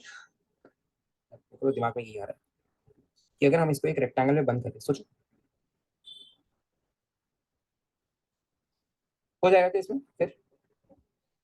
लेंथ इंक्रीजेस विद टाइम, अरे नहीं बच्चे, ऐसा नहीं कुछ ऐसा कुछ नहीं है। देखो अगर मैं ये दे दूं कि यार लेट्स से ये दूरी आपकी x नॉट है, ये दूरी आपकी 2x नॉट है, और ये दूरी आपकी कुछ हम्म ये दूरी अगर आपकी कुछ 4x नॉट है, ठीक है। चलो मैं एक बार इसको बैठ के फ्रेम करूंगा यार, रुक जाओ, अभी इसमें दिमाग लग नहीं रहा है, थोड़ा काफी टाइम से पढ़ा रहा हूँ मैं तो। अ, अगर ऐसा किया जा रहा है तो बनेगा कुछ, नहीं बनेगा ना? नहीं बनेगा, ऐसा कुछ तो नहीं बनना चाहिए। दिक्कत तो अभी भी वही रहेगी कि यार हमें मतलब ना अ, नहीं निकलेगा ऐसे, नहीं निकलेगा, नहीं निकलेगा, ऐसे नहीं निकलेगा। क्योंकि ना एक तो अगर ये टाइम पता होता कि इसको इतने कवर करने में टाइम लग रहा है, फिर तो डिस्टेंस निकाल के ना हम डायरेक्टली थीटा वन की वैल्यू निकाल सकते हैं। चलो इसको मैं बैठ के थोड़ा सा मॉडिफाई करूंगा, दो तीन सवाल बनाऊंगा इसके ऊपर, तो आपको दे दूंगा, ठीक है। अब इसको छोड़ दो, इसको मैं यहीं पे छोड़ रहा हूँ, ठीक है, अभी बाद में इसको देख लेंगे। बच्चों आगे बढ़ा जाए थोड़ा सा आगे बढ़े, इसको बाद में देखेंगे, ठीक है। टाइम को मल्टीपल वेरिएबल्स में दे दो, अरे नहीं बच्चे, क्या क्या, अरे क्या कर रहे हैं, नहीं नहीं बच्चे, मैं वो नहीं करना चाह रहा यार, वैसे सवाल नहीं बनाना चाह रहा हूँ, सही है तो ठीक है, बट मैं वैसे सवाल नहीं बनाना चाह रहा हूँ ना, क्योंकि मैं थोड़ा सा समझ रहा हूँ कि मेरे को ना ऐसा सवाल निकालना है जहाँ पे theta one theta two theta three हम निकाल सकते हैं डायरेक्टली, ठीक है। तो वो ज्यादा बेटर रहेगा मेरे लिए, वो निकालना ज्यादा सही रहेगा मेरे हिसाब से। तो चलो देखते हैं इसको। बाय द वे, अगर इसको बनाना है ना फिर तो यार ये भी देना पड़ेगा ना मेरे को, ये वाई नॉट ऐसे को देना पड़ेगा मेरे को, ठीक है। चलो बनाऊंगा बैठ के बनाऊंगा इसको, अभी बन नहीं रहा है, छोड़ इसको, कोई नहीं, और तुम लोग भी मदद नहीं कर पा रहे हो कुछ खास में, ठीक है, छोड़ इसको अभी के लिए। आगे बढ़ते हैं, लेट्स मूव फॉरवर्ड। आगे बढ़ना है, यहीं पे खत्म करें? मजा आ रहा है पढ़ने में, या यहीं पे खत्म किया जाए, तुम लोग की जैसी मर्जी। एक लास्ट टॉपिक तो बचा, लास्ट नहीं क्या मतलब, और भी बचा, कंटिन्यू, कंटिन्यू करें बच्चे, बताओ। चलो ओके, कंटिन्यू, ठीक है, चलिए आगे बढ़ते हैं, सुनिए ध्यान से, देखिए यहाँ से ना एक इंपॉर्टेंट रिजल्ट पे आएगा। देखिए पहले मैंने आपको बस करा देता हूँ, फिर हम उसका रिजल्ट डिराइव करेंगे, ठीक है। ओके एक बार देख लें तो कितने बच्चे रह रहे हैं। ओके प्रिंस, प्रिंस है, आर्य, चैतन्य, सम्राट है, ठीक है। ओके बच्चों जरा ध्यान से सुनना मेरी बात, ठीक है, ध्यान से सुनना, काफी इंपॉर्टेंट रिजल्ट है। If I have two mutually perpendicular planes, याद रखना एक वर्ड म्यूचुअली, यहाँ पे ना बच्चे गलत हो जाते हैं, पहली बात कुछ बच्चों को पता नहीं होता रिजल्ट, और दूसरी बात बच्चों को पता भी होता है तो वो गलत रिजल्ट चिपका देते हैं, ठीक है। मैं आपको बताता हूँ कहाँ पे गलती होती है, जरा ध्यान से सुनना, इस रिजल्ट को हम याद रखेंगे, ठीक है। कर सकते हो तो बेटर है, नहीं कर सकते तो छोड़ देना, कोई दिक्कत नहीं। टू म्यूचुअली परपेंडिकुलर प्लेन्स में बच्चों क्या होता है, अगर मैं पे देखो ध्यान से सुनो, अगर यहाँ पे मेरा एंगल ऑफ इंसिडेंस है, ध्यान से सुनो, if this is my angle of incidence, ठीक है, तो ये मेरा बनता है एंगल ऑफ रिफ्लेक्शन, और ये बनता है फिर मेरा angle of incident, angle of ये। तो बच्चे एक चीज नोटिस कर कि भैया ये तो यार कुछ बन रहा है, मतलब देखो कैसा बन रहा है, देखते हैं इसको तो ध्यान से देखो, कि अगर भैया मैं पहले डॉटेड लाइन ले लूँ, रुकना जरा कुछ, let me just take my dotted line, कि अगर ये मेरा एंगल ऑफ इंसिडेंस है, ये मेरा एंगल ऑफ रिफ्लेक्शन है, राइट। लेट्स से कि भैया ये और ये मेरा कॉमन नॉर्मल बनेगा, देखो ये मेरा कुछ कॉमन नॉर्मल बनेगा, ठीक है। ओके तो लेट्स से कि भैया अगर ये वाला एंगल मेरा थीटा है, तो क्या बच्चे ये वाला एंगल भी मेरा थीटा होगा, यस और नो, यस और नो। अगर ये वाला एंगल थीटा बनेगा तो ये वाला एंगल मेरा थीटा बनेगा, तो अगर भैया ये वाला एंगल थीटा बनेगा तो एंगल ऑफ रिफ्लेक्शन में देखो, एंगल ऑफ रिफ्लेक्शन में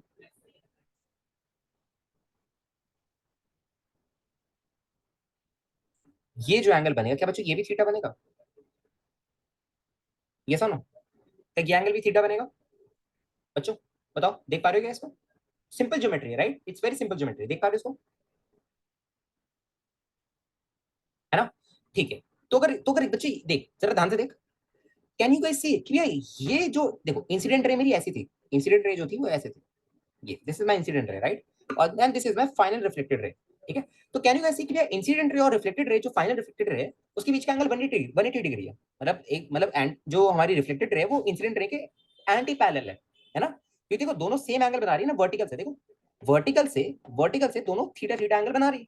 इसका मतलब क्या है भैया कि देखो अगर कभी भी मेरे पे n mutual perpendicular planes, n mutual perpendicular plane समझ रहे हो कि पहला दूसरे से परपेंडिकुलर, पहला तीसरे से परपेंडिकुलर, पहला चौथे से परपेंडिकुलर, पहला पांचवे से, दूसरा तीसरे से, दूसरा चौथे से, सारे सारे एक दूसरे के परपेंडिकुलर होने चाहिए। सबको बात समझ आ रही है ना। तो ये रिजल्ट क्या है बच्चों, रिजल्ट क्या कहना चाहता है देखो, पहले मैं लिख दूं कि ये आपका रिफ्लेक्टेड है, तो ये आपका इंसिडेंट है, राइट। ठीक, तो ये रिजल्ट क्या कहना चाहता है, if we have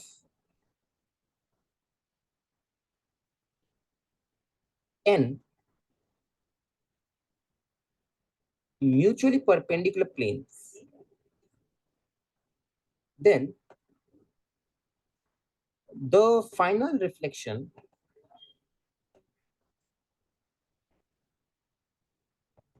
will be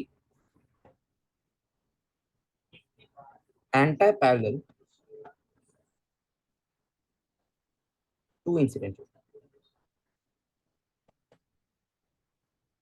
अच्छा जैसे पता है इसमें, इसमें अगर एडवांस वगैरह में कभी सवाल पूछा जाए तो कैसे देगा, आपको बहुत सारे प्लेन्स वगैरह दे देगा, ठीक है, इंसिडेंट रे देगा और आपको दे दिया जाएगा बस एक वर्ड दिया जाएगा n mutual perpendicular planes, right. तो क्या डायरेक्टली आप टिक कर दोगे कि भैया पहला अगर ये एंगल थीटा बना रहे तो फाइनल वाली जो रे जाएगी वो भी एंगल थीटा बनाएगी। मेरे को बीच में मतलब नहीं, एन सरफेस है, मेरे को मतलब ही नहीं, एन सरफेस थोड़ी दिखाऊंगा यार मैं। एन साइडेड पॉलीगन में हम बस तीन साइड तो ऐसे दिखाते थे, ऐसे तो दिखाते हैं एन साइड पॉलीगन में, पूरा थोड़ी दिखाते है ना। सेम वे अगर आपसे कोई सवाल पूछा जाए जेड वाले तो ऐसे पूछते ही वैसे है ना, उठपटांग सवाल। तो अगर ऐसा सवाल पूछा जाए आपसे क्या ऐसे एन म्यूचुअल परपेंडिकुलर प्लेन्स है, इंसिडेंट रे ऐसी है, रिफ्लेक्टरी ऐसी है, तो इनके बीच का ये एंगल बता दो। तो क्या बता सकते हो सब बताने की हालत में कि भैया बिल्कुल यार, मतलब ऐसा पूछा जाए कि यार दोनों कैसी है, पैरेलल है एंटी पैरेलल कैसी है, या दोनों के बीच का एंगल कितना है, ये पूछा जाए। ऐसे सवाल पूछे जाते हैं, मल्टीपल करेक्ट में पूछ लेगा, है ना, कॉम्प्रिहेंशन टाइप वगैरह में पूछ लिया जाएगा बीच में। सबको बात समझ आ रही है बच्चों, है ना। तो ये काफी इंपॉर्टेंट रिजल्ट है, काफी important result, very important result, ठीक है। ओके, तो ओनली जेई एडवांस के लिए जो सही से प्रिपेयर कर रहे हैं उनको ये रिजल्ट दिमाग में रहता है, ठीक है। ओके, ध्यान से देखो बच्चों। ओके, अच्छा मेरे को सर एक बात बताना, अब मैं तुम लोगों से ना, अब तुम लोगों को थोड़ा सा ट्राई करता हूँ कि तुम लोग अगर फंसो मेरे जाल में तो और मजा आएगा ना। ठीक है। अरे बाप रे, ये क्या हो गया, सरफेस नीचे कैसे आ गया, मैंने तो पूरे को ऊपर किया था, चलो छोड़ो, जादू हो गया। ठीक है, ठीक है, ध्यान से देखो बच्चों, ध्यान से देखना।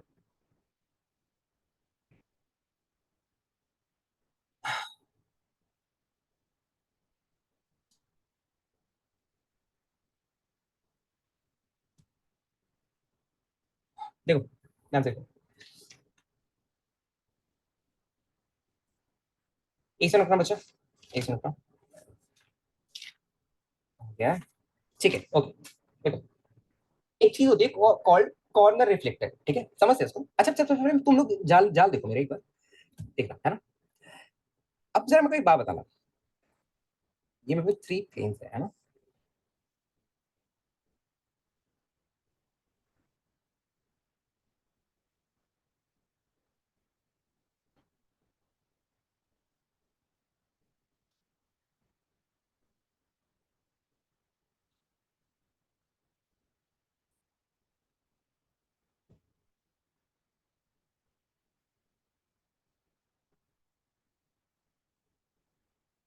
अगर मैं आपसे सवाल पूछूं, जो मेरी फाइनल रिफ्लेक्टेड रे होगी, राइट, सारे सरफेस को बाउंस करके सारे सरफेस रिफ्लेक्ट होकर जो मेरी फाइनल रिफ्लेक्टेड रे होगी, क्या वो जो आपकी इंसिडेंट रे है उसके एंटी पैरेलल होगी, यस और नो। जो मेरी फाइनल रिफ्लेक्टेड रे होगी क्या वो इंसिडेंट रे के एंटी पैरेलल होगी, यस और नो। ऊपर वाले रिजल्ट को थोड़ा सोच के बताओ, सोचो, बताओ, बताइए कि भैया अगर मेरे पे तीन, देखो तीन प्लेन्स तो है ना, परपेंडिकुलर भी है, ठीक है, पर अगर इंसिडेंट रे मेरी एंगल वर्टिकल से थीटा बना रही है तो फाइनल फाइनल जो फाइनल रिफ्लेक्टेड रे होगी मेरी, है ना, फाइनल रिफ्लेक्टेड रे जो होगी क्या वो इंसिडेंट रे के एंटी पैरेलल होगी, सोचो, आर्य, चैतन्य, प्रिंस,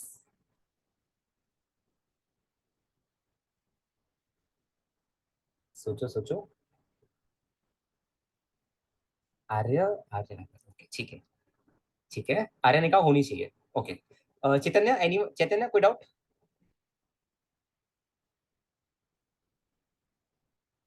हम्म, हाँ नहीं, वेरी गुड चैतन्य, शाबाश। ठीक है चैतन्य, रीजन बताओ बच्चा, क्यों नहीं, रीजन बताओ जरा।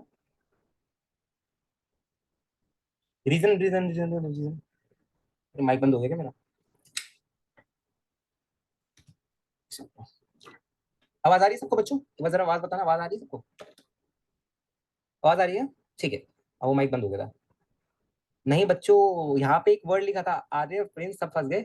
एंड म्यूचुअली परपेंडिकुलर, यार मेरे बाप बता, पहला सरफेस का तीसरे सरफेस के परपेंडिकुलर है।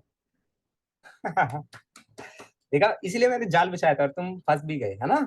देखो, जो बच्चों सरफेस नंबर देखो, मेरे को लगा ही था कि बच्चे सोचेगा अरे वाह तीनों परपेंडिकुलर लगा दो, है ना? ऐसे फंसाया जाता है एडवांस में, ठीक है? तो आप क्या होता है, पैनिक में होते हो ऑलरेडी, और रिजल्ट आधे बच्चों को ऐसे ही याद नहीं होता, ठीक है? तो देखो ध्यान से सुनना, ठीक है? तो आपको दिख गया कि भैया पहला सरफेस और तीसरा सरफेस दोनों थोड़ी परपेंडिकुलर है एक दूसरे के, तो ये नहीं होगा। और यार खुद थोड़ी सी बुद्धि लगाते आ जाए कि यार ये ऐसे रिफ्लेक्ट होकर ऐसे जाएगा, ऐसे रिफ्लेक्ट होकर ऐसे जाएगा, ये कैसे एंटी पैरेलल हो सकता है कभी? और बच्चों ने परपेंडिकुलर भी पता है इसी बेसिस पे कहा है, परपेंडिकुलर भी इसी बेसिस पे किया है, ऐसे रिफ्लेक्ट होकर शायद परपेंडिकुलर होगा इसके, है ना? इसी बेसिस पे कहा है। ठीक है, ओके, ठीक है, ठीक है। ओके, सो आप क्या लिखोगे? नो, द फाइनल रिफ्लेक्टेड रे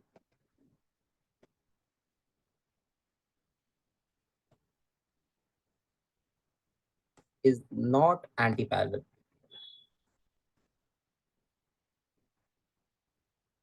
टू इंसिडेंट।